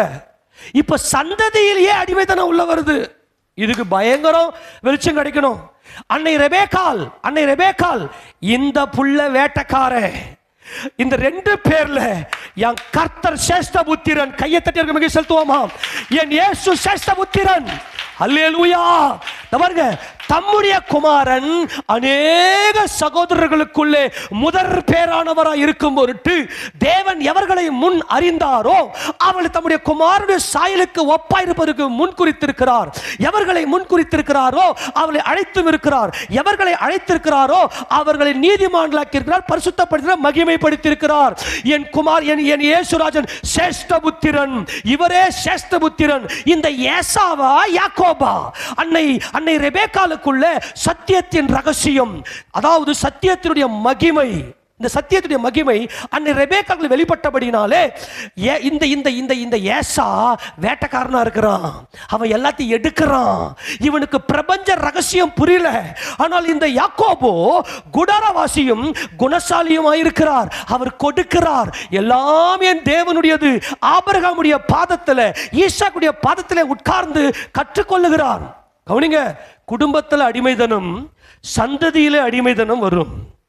அப்போ அப்பா சேஷ்டபுத்திர பாகத்தை நீ பெற்றுக்கொண்டு, இந்த யாசா பெற்றுக்கொண்டு, இவன் கிறிஸ்து இந்த பூமியில வெளிப்படக்கூடாதபடிக்கு ஏதாவது பண்ணி விட்டுருவான். யாக்கோபே, நீ போய் உன் தகப்பனிடத்துல நீ சேஷ்டபுத்திர பாகத்தை வாங்கி கொண்டு வந்துவிடு என்று சொல்லி இந்த அன்னை ரெபேக்காள் தன்னுடைய குமாரனாகிய யாக்கோபை முந்தி தள்ளுகிறார். அல்லேலூயா. ஸ்திரீல தான் மீட்பு இருக்கிறது. அல்லேலூயா. இந்த சாராளுடைய அனுபவமும் அன்னை ரெபேக்காவுடைய அனுபவம் நமக்குள்ள வர வேண்டும். உடனே அவர் என்ன 27ஆம் அதிகாரம் 28 வாசிக்கும் போது அங்கே சேஷ்டபுத்திர பாகத்தை எப்படி வாங்குறாரு பாருங்க. தேவன் உனக்கு வானத்து பனியையும் பூமியின் கொழுமையும் கொடுத்து மிகுந்த தானியத்தையும் திராட்சரசத்தையும் தந்தருள்வாராக. ஹல்லேலூயா. அந்த கொழுமையான பலனாகிய கிறிஸ்து இயேசு உன் சந்ததியில வந்து பிறப்பார். அவர்தான் கொடுத்தவர். இந்த பிரபஞ்சத்தை மீட்கும்படியாய் தம் ஜீவனையே கொடுத்தவராக இயேசு கிறிஸ்து உன் சந்ததியில வருவாராக. ஜனங்கள் உன்னை சேவிக்கவும் ஜாதிகள் உன்னை வணங்கவும் கடவர்கள். உன் சகோதரருக்கு எஜமானாய் இருப்பாய். உன் தாயின் பிள்ளைகள் உன்னை வணங்குவார்கள். உன்னை சபிக்கிறவர்கள் சபிக்கப்பட்டவர்களும் உன்னை ஆசீர்வதிக்கிறவர்கள் ஆசீர்வதிக்கப்பட்டவர்களும் இருப்பார் என்று சொல்லி அவனை ஆசீர்வதித்தான். ஆமென். இப்போ யாக்கோபுக்கு இந்த அன்பின் ராஜ்யம், அன்பு குடும்பத்தை தான் அன்பு குடும்பம். இப்ப பாருங்க, ஆபிரகாம் கிட்ட இருந்து ஈசாக்கு கிட்ட இருந்து பாருங்க, அங்கே இஸ்மவேல் தான் மூத்தவன். ஆமெனா, அவனுக்கு போயிடக்கூடாதுன்னு சொல்லி அன்னை சாராளுடைய சத்தியத்தினுடைய அந்த ஞானத்தினாலே, அவங்களுக்கு வந்து சத்தியத்தின் வெளிச்சம், அவங்க ஞானம். அன்னை ரெபேக்கால் புத்தி, ஞானம் புத்தி இப்போ யாக்கோபுக்குள்ள வந்துருச்சு. யாக்கோபுக்குள்ள வந்துட்ட பிற்பாடு யாக்கோபுக்கு 12 பிள்ளைகள் பிறக்கிறார்கள். அன்பின் குடும்பம், அன்பின் குடும்பத்தை நான் பேசிக் கொண்டிருக்கிறேன். குடும்பத்தில் தான் அன்பு இருக்கிறது. அன்பானவர்களே, இயேசு கிறிஸ்து உங்க வாழ்க்கையில வருவாரேயானால் நீங்களும் உங்கள் குடும்பமும் அன்புள்ளவர்களாக என்றென்றைக்கும் நிலைத்திருக்கும். உங்கள் குடும்பத்தில் அன்பு நிலைத்திருப்பதாக. ஆமேனா. அன்னை ரெபேக்காலும் அன்னை சாராலும் எப்படி குடும்பத்தை கட்டினார்களோ அதே போல உங்கள் குடும்பத்தை கட்டுகிற மகிமையை கர்த்தர் கொடுப்பாராக. இப்பொழுது இந்த யாக்கோபு லாபான் கிட்ட போய் மாட்டிக்கொண்டார். இவர்கள் கூடாரத்திலே குடியிருந்தவர்கள். நல்லா கவனிக்கணும். இந்த கூடாரம் என்பது பயங்கர ரகசியம். கூடாரம் என்பது கிறிஸ்து இயேசுவினுடைய சிலுவை மரணம் என்று நாம் பார்த்து விட்டோம். ஆமெனா. ஈசாக்கு ரெபேக்காலை அன்னை சாராளுடைய கூடாரத்திலே கொண்டு போய் மனைவியாக்கி கொண்டு தன் தாய்க்காக கொண்டிருந்த துக்கத்தை நீங்கி ஆறுதல் அடைந்தார். ஆக அன்னை ரெபேக்கால் கூடாரத்துக்குள் இருக்கிறார்கள், அன்னை சாரால் கூடாரத்துக்குள் இருக்கிறார்கள். அதே போல யாக்கோபுடைய குடும்பத்தை கட்டின லேயாலும் ராகேலும் கூடாரத்தில் இருந்து லாபானிடத்திலிருந்து விடுதலை பெற்றுக் கொண்டார்கள். இந்த லாபான் என்ன செய்தான்? இந்த பிள்ளைகள் எல்லாம் பிடித்துக் கொள்ளும்படியாய், இந்த பிள்ளைகள் எல்லாம் பிடித்து வைத்துக் கொள்ளும்படியா திட்டம் போட்டான்.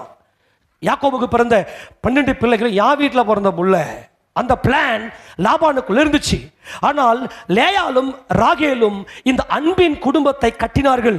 ஏனென்றால் இந்த லாபானுடைய விக்கிரகத்தை எல்லாம் கொண்டு வந்து, என்ன அவன் எடுக்கிற புத்தி, அதை ராகேல் எடுத்துக்கொண்டு வந்து அதை மறைத்து வைத்து அவனை ஒண்ணுமில்லாம செஞ்சு, ஒரு ஆமென் சொல்லாமா, அவர்கள் கூடாரத்திலே கூடியிருந்தார்கள். எடுத்து வாசிக்க பார்க்கலாம். ஆதியாகமத்தின் புத்தகம் 31ஆம் அதிகாரத்தில் 33 வாசிக்கும் போது அப்பொழுது லாபான் யாக்கோபின் கூடாரத்திலும் லேயாளின் கூடாரத்திலும் 2 வேலைக்காரிகளின் கூடாரத்திலும் பிரவேசித்து பார்த்து ஒன்றும் கண்டுபிடிக்கவில்லை. பின்பு லேயாளின் கூடாரத்தை விட்டு ராகேலின் கூடாரத்துக்கு போனான். ராகேல் அந்த சுரூபங்களை எடுத்து ஒட்டக சேலத்தின் கீழ் வைத்து அதின் மேல் உட்கார்ந்திருந்தால் லாபான் கூடாரம் எங்கும் தடவி பார்த்தும் அவைகளை கண்டுபிடிக்கவில்லை. இந்த லாபானுடைய விக்கிரக ஆராதனையை அன்னை ராகேல் அங்கே சாகடித்து, ஆமென் சொல்லுங்க, இந்த யாக்கோபின் மேலே இருந்த அந்த லாபானுடைய வல்லமையை முறியடித்து இந்த யாக்கோபுடைய வீட்டை கட்டின லேயாலும் ராகேலும் இவர்கள் இந்த அன்பின் மார்க்கத்தை உள்ளே கொண்டு வந்து 12 குமாரர்களுக்குள்ளே இந்த அன்பை விதைத்து கொடுக்கிற இந்த எண்ணத்தை வைத்தார். அதே போல யோசேப்பு வந்து அங்கே நீங்கள் எகிப்துக்கு வாருங்கள், நான் உங்களை போஷித்து பராமரிப்பேன் என்று சொல்லி தன் குடும்பத்தாரை போஷிக்கிற அந்த சேஷ்டபுத்திர பாகத்தை அங்கே யோசேப்பு பெற்றுக்கொண்டார். அதே போல அவரை வாழ வைத்தார். ஆமென் சொல்லாமா? இப்ப கவனிங்க. ஆக இந்த கொடுக்கிற இந்த புத்தி தான் உத்தம புத்தி. எப்படி? என் தேவனுடைய ஜனங்களுக்கு, இஸ்ரவேலுடைய 12 பிள்ளைகளையும் அவருடைய கோத்திரங்களையும் யோசேப்பு எகிப்திலே நல்லா போஷித்து பராமரித்து அவளை வாழ வைத்தார். நீங்க எகிப்துக்கு வாங்க, நான் உங்களை பாதுகாத்து பராமரிக்கிறேன் என்று சொல்லி அவர்களை பராமரித்தார். அப்படியே நீங்க வந்தீங்கன்னா ஆடு மேய்த்து கொண்டிருந்த தாவீது, இந்த ஆபிரகாம் ஈசாக்கு யாக்கோபு, அப்படியே தாவீது ராஜா. இந்த தாவீதை ராஜாவாக ஏற்படுத்தி ஆடு மேய்த்து கொண்டிருந்த இந்த தாவீதை ராஜாவாக அவர் பலப்படுத்தினார். அவர் சமஸ்த இஸ்ரவேலுக்கும் ராஜாவாக வந்து கொடுக்கிற இருதயம் அவருக்குள்ளே வெளிப்பட்டது. ஏனென்றால் அவருக்குள்ளே இந்த பிரபஞ்ச வல்லமை, இந்த பிரபஞ்சத்தை உண்டாக்கின உன்னதமான தேவனுடைய வல்லமை இந்த தாவீதுக்குள்ளே தென்பட்டதை நாம் பார்க்கலாம். எடுத்து வாசிங்க பார்க்கலாம். 8வது சங்கீதம். நான் வேகமா வந்துடுறேன். இதெல்லாம் பல முறை தியானம் செய்தபடினாலே நீங்கள் புரிந்து கொள்ளுங்கள், கர்த்தர் நல்லவர்.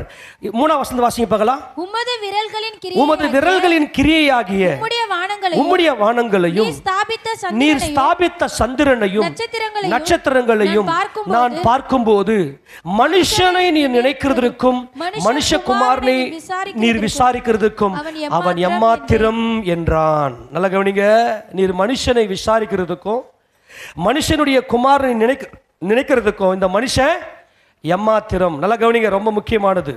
இந்த அடிமைத்தனத்தின் ஆவி அப்படியே உள்ள வரும். ஆனால் இந்த தாவீது என்ன செய்றார்னா, தன்னுடைய சத்துருக்கள் எல்லா தலையை நசுக்கி சத்துருக்களிலிருந்து விடுதலை ஆக்கி இந்த தாவீதை ராஜாவாக உயர்த்தி வைக்கிறார். இந்த தாவீதுக்கு இந்த வானம் பூமியை உண்டாக்கின என் சர்வ வல்லமையில இயேசு ராஜா, உமக்கு முன்பதாக நான் எம்மாத்திரம் என்பதை அவர் உணர்ந்தவராய், அவர் ராஜாவாக சேர்த்து வச்ச அத்தனை சொத்துக்களையும் அத்தனை பொருள்களையும் உம்மை ஆராதிக்கிற உம்முடையவர்களுக்கு என் சொத்து நான் கொடுப்பேன், என் பொருள்களை நான் கொடுப்பேன் என்கின்ற ரகசியத்தை இந்த தாவீது உணர்ந்திருந்தார். எடுத்து அந்த வாசிங்க பார்க்கலாம். 16வது சங்கீதம் 1 வாசிங்க. தேவனே என்னை காப்பாற்றும், உம்மை நம்பியிருக்கிறேன். என் நெஞ்சமே, நல்லா கவனிங்க, எதில் காப்பாற்றணும்? இந்த எடுக்கிறதுல காப்பாத்துறீங்க ஆண்டவரே. நான் ராஜாவா இருக்கிறேன், பல கோடிகள் பல சொத்துக்களை நான் வைத்திருக்கிறேன், கொடுக்கிறது தான் உங்களுடைய அன்பின் ராஜ்யம். என்னை காப்பாற்றும் ஆண்டவரே, என் தேவனே என்னை காப்பாற்றும். யாரை நம்பி இருக்கிறேன்? நான் உங்களை நம்பி இருக்கிறேன். என் நெஞ்சமே, நீ கர்த்தரை நோக்கி தேவரீர் என் ஆண்டவராய் இருக்கிறீர். என் செல்வம் உமக்கு வேண்டியதா இராமல் பூமியில் உள்ள பரிசுத்தவான்களுக்கும் நான் என் முழு பிரியத்தையும் வைத்திருக்கிற மகா ஆத்துமாக்களுக்கும் அது வேண்டியதா இருக்கிறது என்று சொன்னாய். இதாங்க மெல்கிசேதேக்கின் முறைமையின்படியான அபிஷேகம். என் தேவனே, நான் உங்களை நம்பி இருக்கிறேன், நீங்க எனக்கு செல்வத்தை கொடுத்திருக்கிறீங்க, நான் ராஜாவா இருக்கிறேன். எல்லாம் கவனிங்க, ரொம்ப முக்கியம். இந்த கொடுக்கிற அந்த ஒரு அபிஷேகம், குமாரின் அபிஷேகம். அங்கே ஜெயங்கொண்டு வருகிறார். குடும்பத்திலிருந்து, ஆபிரகாமின் குடும்பத்திலிருந்து அன்னை சாராள் ஈசாக்கை மீட்டெடுத்து, அன்னை ரெபேக்காள் யாக்கோபை மீட்டெடுத்து, அன்னை ராகேல் லேயாள் அவர்கள் அங்கே யாக்கோபுடைய 12 குமாரரை மீட்டெடுத்து, அதில் யூதா கோத்திரத்தில் வந்து இந்த தாவீது எப்படி தம்மை மீட்டெடுக்கிறார் என்றால், நான் உங்களை தான் நம்பி இருக்கிற ஆண்டவரை, என்னை காப்பாத்துங்க. எதுக்கு? நீர் கொடுத்திருக்கிற இந்த செல்வம் உமக்கு தேவையில்லை, ஆனால் உம்மை ஆராதிக்கிற உம்மை, நல்லா கவனிங்க, ரொம்ப முக்கியம். பைபிளை தூக்குனவங்க எல்லாம் இன்னைக்கு கிறிஸ்தவர்கள் கிடையாது. பலி, கிறிஸ்து தம்மைத்தாமே ஒப்பு கொடுத்தாரே, அப்படி போல தம்மைத்தாமே தம்முடைய மாம்சத்தை சிலுவையில் அடித்து கிறிஸ்து இயேசுவை தம்முடைய இருதயத்தில் தரித்துக் கொண்டிருக்கிற மகா ஆத்துமாக்களுக்கு தேவனுடைய அபிஷேகத்தை பெற்ற, ஒழுங்கின்மையும் வெறுமையும் ஆழமும் இருளும் இருக்கிற இந்த ஆத்துமாக்கள் அபிஷேகத்தை பெற்று தேவனை ஆராதிக்கிற உம்முடைய பிள்ளைகள், உம்முடைய குமாரர்களுக்கு என் செல்வம் தேவை. என் தேவனே, என்னை காப்பாத்திருங்க. என் இருதயம் இந்த பொருளாசை மேல போயிடக்கூடாது. அதை எடுத்து அத்தனையும் எடுத்து என் குடும்பத்தாருக்கு, என் குடும்பத்தார், இந்த பிரபஞ்சம் என் குடும்பம். எல்லாம் சொல்லுங்க, இந்த பிரபஞ்சம் என் குடும்பம், இந்த பிரபஞ்சம் என் குடும்பம். இந்த அடிமைத்தனத்தின் ஆவி எப்பொழுதுமே கண்டினியூ தொடர்ந்துகிட்டே வரும். சிசரா என்ன செய்யறான்? இஸ்ரவேலை அடிமைப்படுத்தும்படி வருகிறான். கூடாரத்தில் குடியிருந்த கேனாசியினுடைய அந்த மனைவியாகிய யாகேல் அவள் கையில் ஆயுதம் எடுத்துக்கொண்டு கூடாரத்தில் குடியிருந்த அன்னை சாராள், அன்னை ரெபேக்காள், அன்னை லேயாள், அன்னை ராகேல் என்பவர்கள் எல்லாரையும் விட இந்த யாகேல் ஜெயம் எடுத்தவர்கள். ஏனென்றால் அவர்கள் கையில கிறிஸ்து எப்படி ஜெயம் எடுப்பார், சிலுவையில் எப்படி இந்த மாம்சத்தை சாகடிப்பார் என்பதை பிராக்டிகலா செய்து சாத்தானோட யுத்தம் பண்ணி இந்த அடிமைத்தனத்திலிருந்து இஸ்ரவேலை மீட்டவர்கள் இந்த யாகேல். அப்ப கூடாரத்தில் குடியிருக்கிற அனுபவம் நமக்கு வேண்டும். இந்த கூடாரத்தில் குடியிருக்கிற அனுபவம் என்பது சிலுவையில் இயேசு கிறிஸ்துவோடு கூட மரிப்பது. ஆக தாவீதும் அதே போல என்னை காப்பாற்றும், இந்த மாம்சத்தில் என்னை காப்பாற்றும் என்று சொல்லி அங்கே ஜெயம் எடுத்து வருகிறார்கள். தாவீதுக்கு பின்னாடி பின் நாட்களிலே அமலேக்கு முழு யூதர்களையும் இந்த கொடுக்கிற ஆவி உள்ளவர்களையும் சாகடிக்கும்படியாய் துஷ்ட ஆமானாக வந்தான். அங்கே மணவாட்டி, நல்ல கவனிங்க, மணவாட்டி மனைவி என்கின்ற அந்த அந்தஸ்து, கூடாரத்தில் கூடியிருக்கிற மணவாட்டி எஸ்தர், மனைவி எஸ்தர். இதுதான் என்ன செய்ய முடியும் என்றால் இந்த துஷ்ட ஆமானை சிலுவையில் சாகடிக்க முடியும். ஆக ஸ்திரீயில, பெண்மையில தான் மீட்பு இருக்கிறது. இந்த பெண்மை என்பது என்னவென்றால் தம்மை தாமே விட்டு கொடுப்பது. இப்ப கவனிங்களேன், இந்த தாவீது கேட்கிறாரு, ஆண்டவரே நீங்க எனக்கு கொடுத்திருக்கிற செல்வம் எனக்கு உமக்கு அல்ல, உமக்கு தேவை கிடையாது. நீ காண்கிற உன் சகோதரத்தில் அன்பு கூறாமல் இருக்கிற நீ காணாதிருக்கிற தேவனத்தில் எப்படி அன்பு கூறுன்னு சொல்றது? சர்ச்சைக்கு வர, நான் தேவனை நேசிக்கிறேன், நான் தேவனில் அன்பு கூறுகிறேன் அப்படின்னு சொல்ற, எப்படி நம்புறது? அவரை சுமந்து கொண்டு அவரை வெளிப்படுத்துகிற புண்ணியங்களை அறிவிக்கிற மெல்கிசேதேக்குகளுக்கு உன் செல்வத்தை நீ கொடுக்காம நீ என்ன அன்பா இருக்கிற? ஆண்டவரே, நீர் கொடுத்திருக்கிற இந்த செல்வம் அது உமக்கு தேவையில்லை. ஆனால் பூமியில் உள்ள பரிசுத்தவான்கள் அப்படின்னா யாருன்னு பார்த்தோம்? செத்தவங்க. உம்முடைய பரிசுத்தவானுடைய மரணம் உம்முடைய பார்வைக்கு அருமையா இருக்கிறது. உயிரோட செத்தவங்க, கிறிஸ்து இயேசுவை தங்கள் இறுதி தரித்து கொண்டவர்கள், தங்கள் மாம்சத்துக்கு செத்தவர்கள், அவர்தான் பரிசுத்தவான்கள். என் முழு பிரியத்தையும் என் முழு அன்பையும் நான் அவர்கள் மேல் இதுதான் சர்ச், இதுதான் ஆபிரகாமின் மார்க்கம். ஆபிரகாம் 318 பேரை கொண்டு ஒரு சர்ச்சை உருவாக்கி, 300 என்பது தேவனே என்ற ரட்சிப்பு, 10 என்பது கிறிஸ்து இயேசுவே ராஜா, 8 என்பது நித்தியம். ஆக கிறிஸ்துவினுடைய ராஜ்யத்தை வைத்திருந்த ஆபிரகாமை போல இந்த முழு இஸ்ரவேல் சபைக்கும் இந்த தாவீது ராஜாவாக நிற்கிறார். என் முழு பிரியத்தையும் வைத்திருக்கிற நான் உம்முடைய ஊழியர்களை, உமக்கு ஆசாரிய ஊழியம் செய்கிற லேவியர்களை, ஆரோனின் வம்சத்தாரை நான் நேசிக்கிறேன் ஆண்டவரே, அவர்களுக்கு இந்த படிகளை நான் அளக்கிறேன் என்று சொல்லி அவர் வைத்திருந்த அத்தனை செல்வங்களையும் தேவனுடைய பரிசுத்த ஆவியினுடைய அபிஷேகத்தை பெற்ற இந்த லேவியர்களுக்கு, ஆசாரியர்களுக்கு எல்லா பொருளையும் எடுத்து கொடுத்துட்டாரு. இதான் தாவீது, இதான் ராஜா. இந்த கொடுத்தல் தான் ராஜா. அடிமைத்தனத்தை தம்மை விட்டு வெளியேற்றினார். ஆக இந்த அடிமைத்தனத்தை நம்ம குடும்பத்தில் அப்படியே கண்டினியூ வந்துனே இருக்கும்.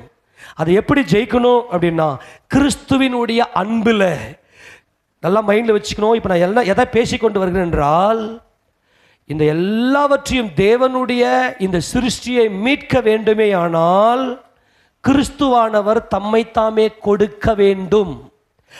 தேவனுடைய சிருஷ்டியாகிய என்னை மீட்டெடுத்து தேவ ராஜ்யத்துக்குள்ளே கொண்டு போக வேண்டுமே ஆனால் எனக்காக கிறிஸ்து மரிக்க வேண்டும், அவரோடு நான் மரிக்க வேண்டும் என்கின்ற ரகசியத்தை உடையவர்கள் தான் சபையில் இருப்பவர்கள். ஆமெனா? ஆக என்னுடைய இந்த செல்வம் எனக்கல்ல, நீர் அபிஷேகம் பண்ணி உம்முடைய ஆலயத்தில் ஆராதனை செய்யும்படியாய் வைத்திருக்கிற இந்த லேவியர்களுக்கும் ஆசாரியர்களுக்கும் உரியது, உம்முடைய பரிசுத்தவான்களுக்கு உரியது.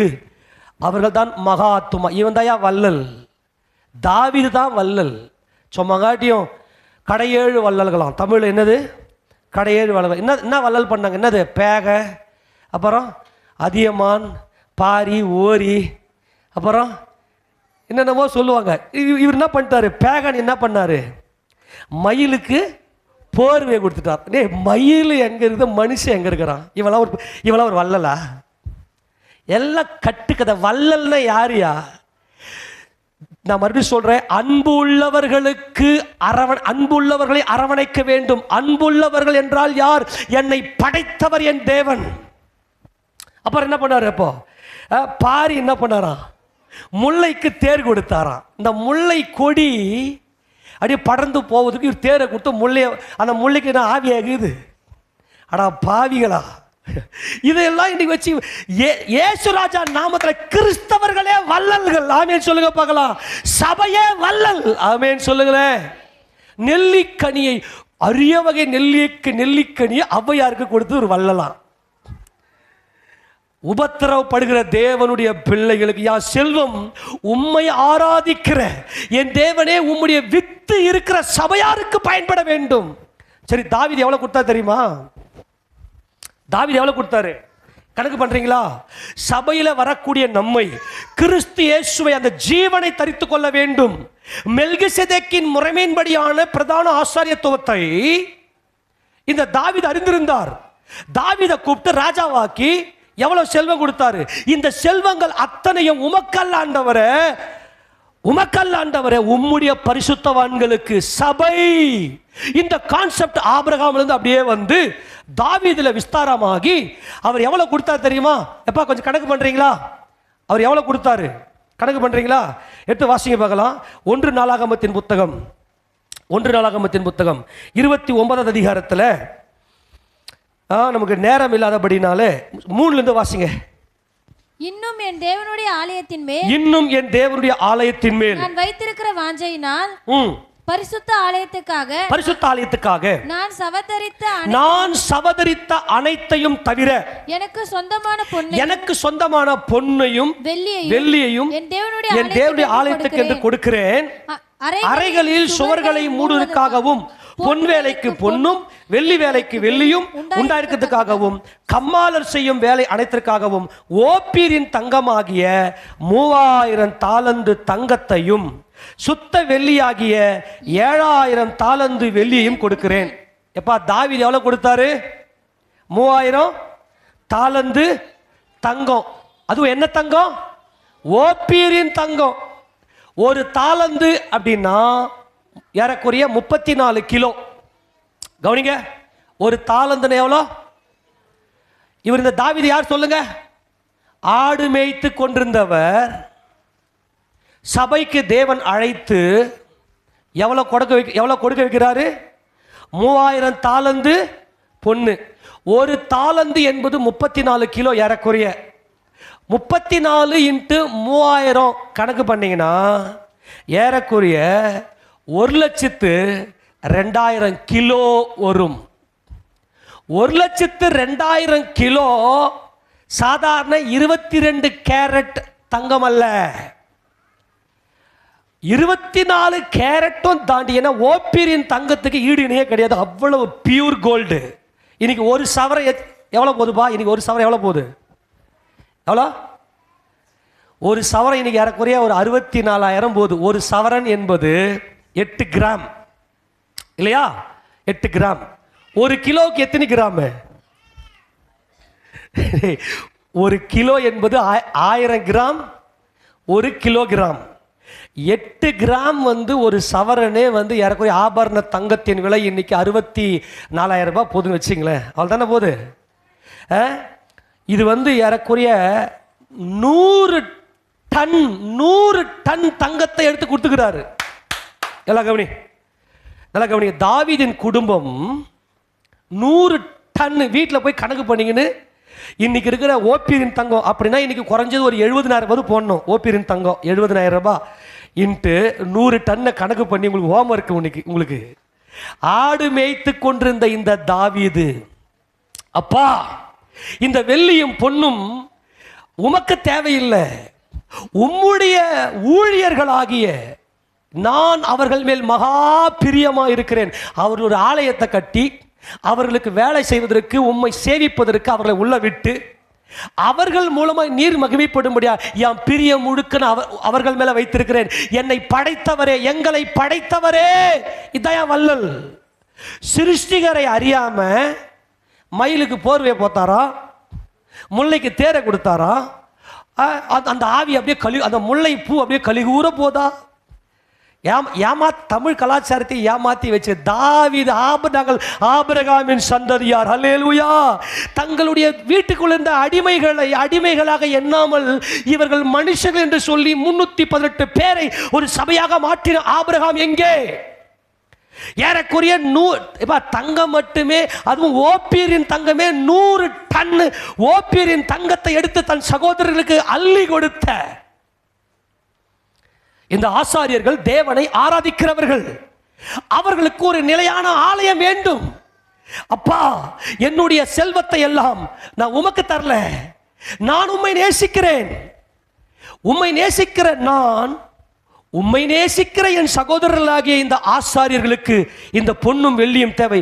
வெள்ளி எவ்வளவுப்பா? வெள்ளி எவ்வளவு கொடுத்தாரு? 7000 தாலந்து வெள்ளி. அப்புறம் எத்தனை டன் வரும்? எத்தனை டன்னு? ஒரு டன்னு எவ்வளோப்பா? ஒரு டன்னு எவ்வளோ? 1000 கிலோ. தங்கம் மட்டுமே ஏறக்குறைய 100 டன்னு. வெள்ளியை பார்த்தனா 240 டன்னு. நீ அந்த தாவீது சொத்து. தாவீது யாரு? ஆடு மேய்த்து கொண்டிருந்தவர். ஆமென் சொல்லுங்க. தாவீது யாருங்க? ஆடு மேய்த்து கொண்டிருந்தவர். டன் டன்னா எடுத்து பொன்னையும் வெள்ளி, இதுக்கு தான் நம்மளை அழைத்து எத்தனை விசுவாசிக்கிறீங்க? அந்த இருதயம் கிறிஸ்து தாவீதுடைய இருதயத்துக்குள்ளே வாழ்ந்தார். அதாங்க சொல்றாரு, ஆண்டவரே என் செல்வம் என்னை காப்பாத்திடும், ஆண்டவரே நான் எடுக்கக்கூடாது, என் மனம் எடுக்கக்கூடியதாக இருக்கக்கூடாது. உம்முடைய ஊழியக்காரர்கள், உம்முடைய பிள்ளைகளுக்கு சபையில் நான் அவர்களை போஷித்து பராமரிக்க வேண்டும் என்கின்ற இந்த அபிஷேகம், இந்த கொடுக்கிற குமாரத்துவம் அடிமைகளை அன்னையர்கள் ஒவ்வொருவராய் விலக்கிவிட்டார்கள் குடும்பத்தை விட்டு. தாவீது வந்து ஜெயம் எடுத்து தம்முடைய சகோதரர்களுக்கு நன்மையை செய்தார். இவ்வளவு காணிக்கை கொடு. இதுதான் உத்தமம், இதுதான் உத்தமி.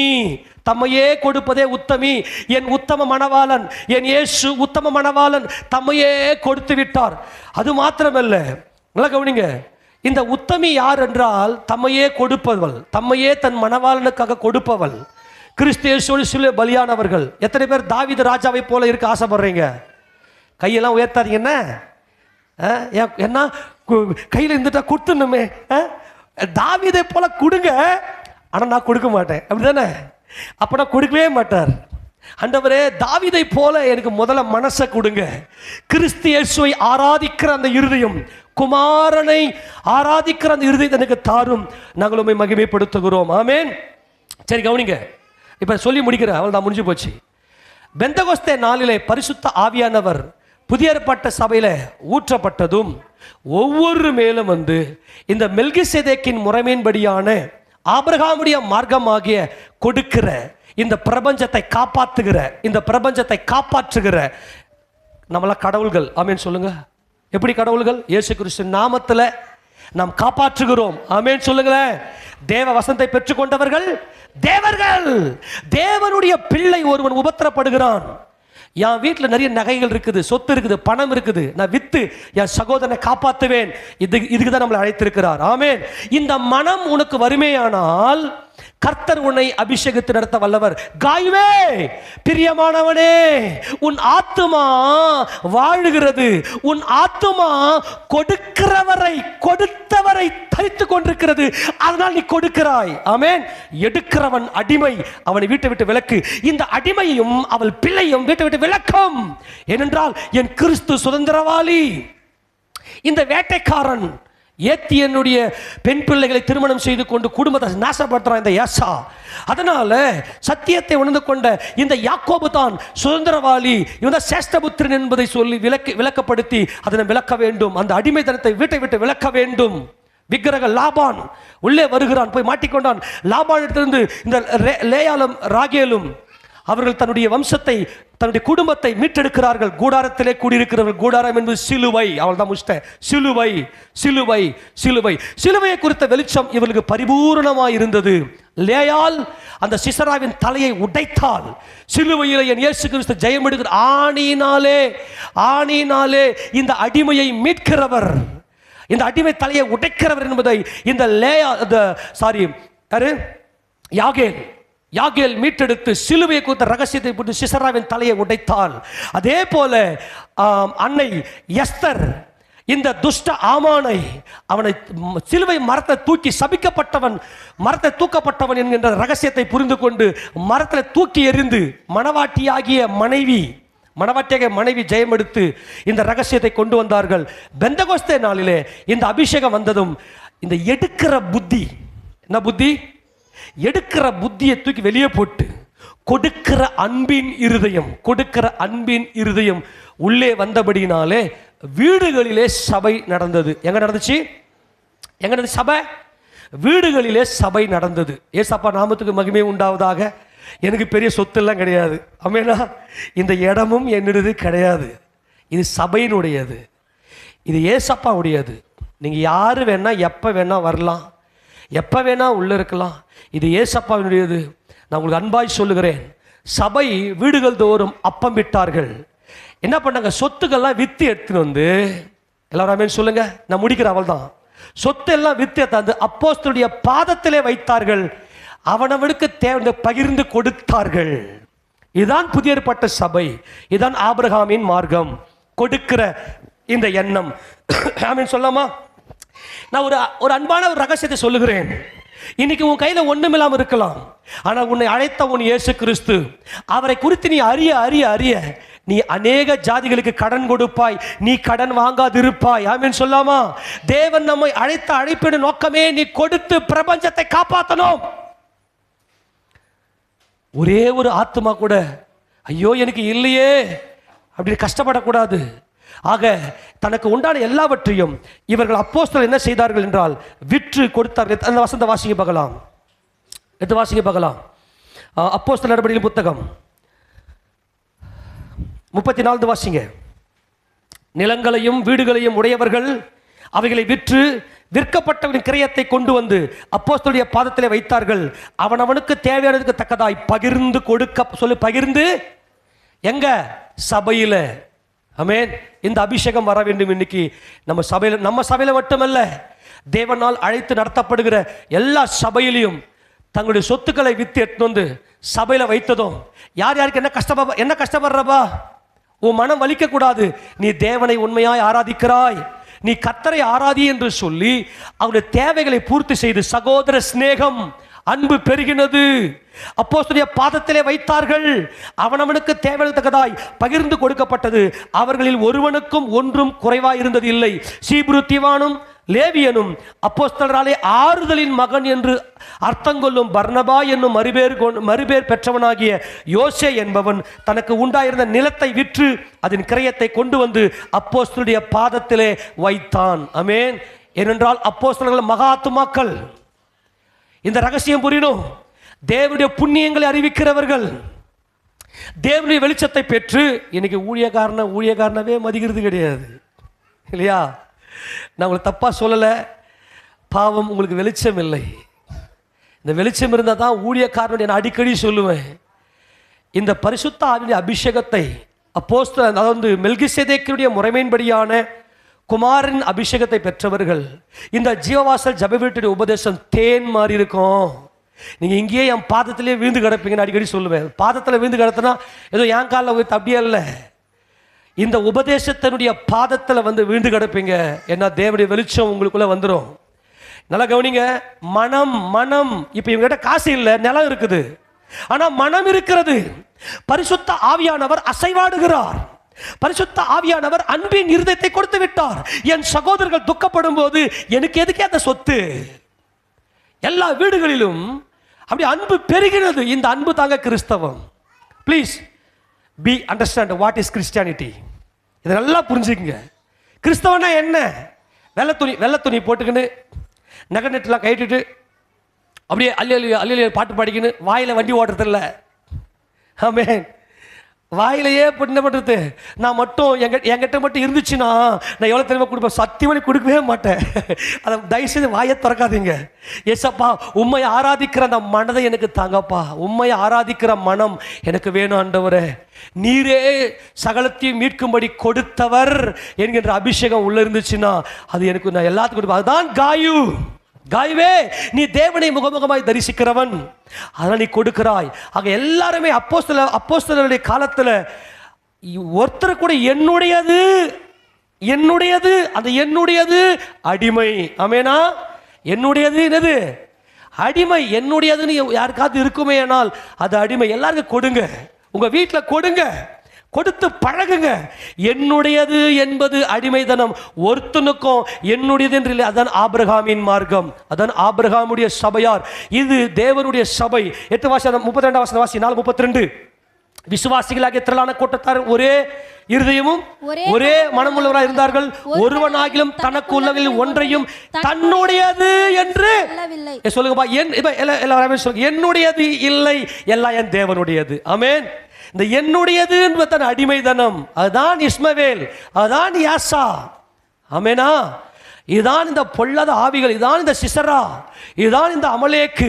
இந்த அமலேக்கை தலையை உடைக்கணும்னாக்கா கூடாரத்திலே கூடியிருக்கிற மணவாட்டிகளாக நாம் இருப்போமே. ஆனால் பிரியமானவன் என்பதில் தான் நாம் ஜெயம் கொள்ள முடியும். மணவாட்டியில தான் ஜெயம் கொள்ள முடியும். கூடாரத்திலே கூடியிருப்பவள் மணவாட்டி. கூடாரத்திலே கூடியிருக்கிற யாகேல் இந்த சிசராவின் தலையை உடைத்ததை போல, கூடாரத்திலே கூடியிருந்த அன்னை எஸ்தர் இந்த யாமானை தூக்கில போட்டது போல, இந்த இஸ்மவேலை தள்ளினது போல, யாசாவை தள்ளினது போல, நாம் நம்முடைய குடும்பங்கள் இருக்கக்கூடிய அந்தகாரத்தின் அடிமைத்தனத்தை தள்ளுவோமேயானால் கிறிஸ்து நமக்குள்ளே வாசமாய் இருப்பார். ஆமென் சொல்லுங்களேன். கிறிஸ்துவை நம்முடைய இருதயத்தில் தரித்துக் கொள்ள இந்த அன்பு பெருகிடும். பிலமோனுடைய வீட்டில் சபை கூடினது. இந்த பிலமோன் அன்புள்ளவராய் தன்னுடைய சொத்துக்களை எல்லாம் சபைக்கு கொடுத்தார். இந்த பிலமோனையும் அங்கே அப்போஸ்தலனாகிய பவுல் வாழ்த்துவதை பார்க்கலாம்.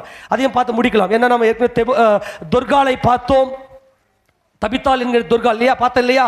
இந்த புதிய ஏற்பாட்டு சபையில இதுதான் விளங்குகிறது.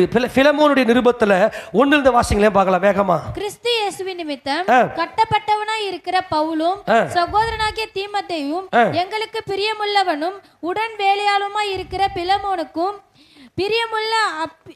பிரியமுள்ள அப்பியாளுக்கும் எங்கள் உடன் போர் சேவகனாகிய அக்கிப்புவுக்கும் உம்முடைய வீட்டிலே கூடி வருகிற சபைக்கும் எழுதுகிறதாவது, பிலமோனே, உன்னுடைய வீட்டில் சபை கூடுதுப்பா. சபையார் எல்லாரும் ஒருமனப்பட்டவர்களாய், என்னுடையதுன்னு சொல்லல. அல்லேலூயா. யாருக்காச்சும் சொத்து இருக்கா?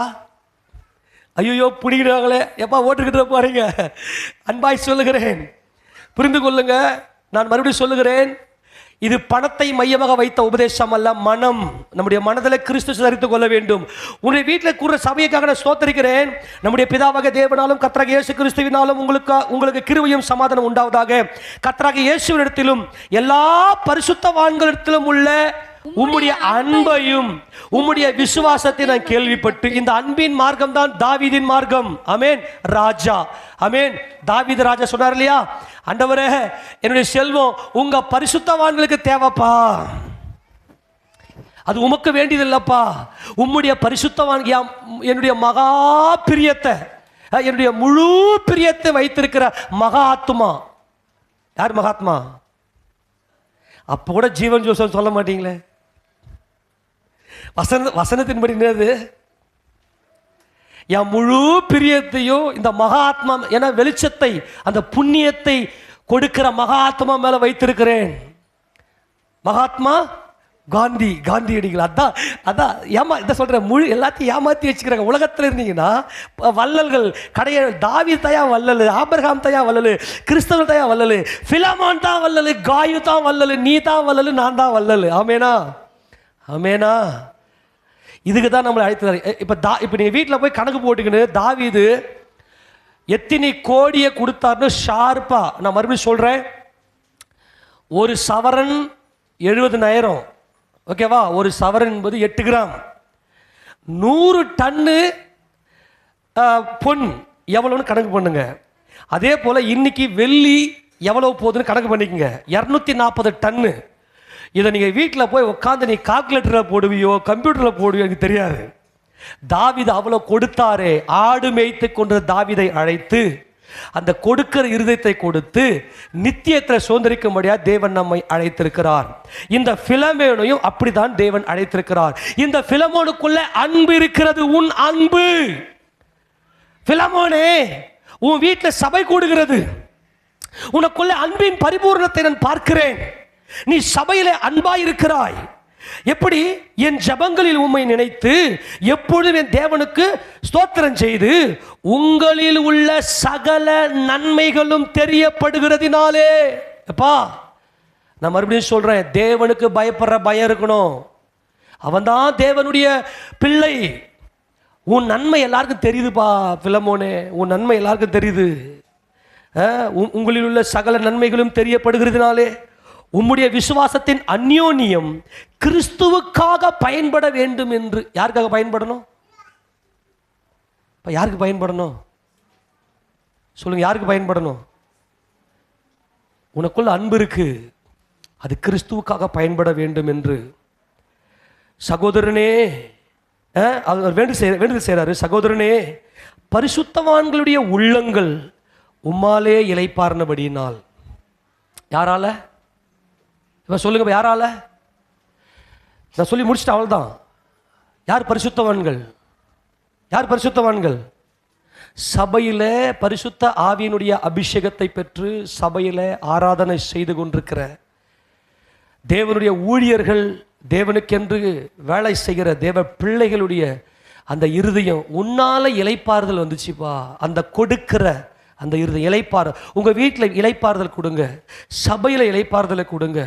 அதை சொல்கிறாருங்க, உம்முடைய அந்த உள்ளங்கள், பரிசுத்தனுடைய உள்ளங்கள் உம்மாலே இளைப்பாறுனபடியால் உம்முடைய அன்பில் மிகுந்த சந்தோஷமும் ஆறுதலும் அடைந்திருக்கிறோம். அவள் தாங்க, இதுதான் கிறிஸ்தவம். இந்த அன்பில் சந்தோஷப்படணும். நான் மறுபடியும் சொல்கிறேன், எல்லாரும் கிறிஸ்தவர்கள் அல்ல. தேவ வித்து அவர்களுக்குள்ளே கிறிஸ்துவை போல மாறுகிற அனுபவம் இருக்கணும். அந்த இளைப்பாறுதல், உன் அன்பு, உன்னுடைய அந்த அன்பினாலே பரிசுத்தவுடைய உள்ளங்கள் இளைப்பாறுதல் அடைந்திருக்கு. அந்த இளைப்பாறுதல் தான் சபை. ஒருவர் பாரத்தை ஒருவர் சுமப்போம், அன்பாயிருப்போம், தேவ சபையில் ஐக்கியப்படுங்க, அபிஷேகத்தை பெற்றுக்கொள்ளுங்க. ஆபிரகாமுடைய மார்க்கமாக தாவீது ராஜாவை போல நில்லுங்க. கர்த்தர் நம்மில் மகிமைப்படுவார். நம்ம முழங்கால் நிற்கலாம். எல்லாரும் ஒருமனப்பட்டவர்களாய்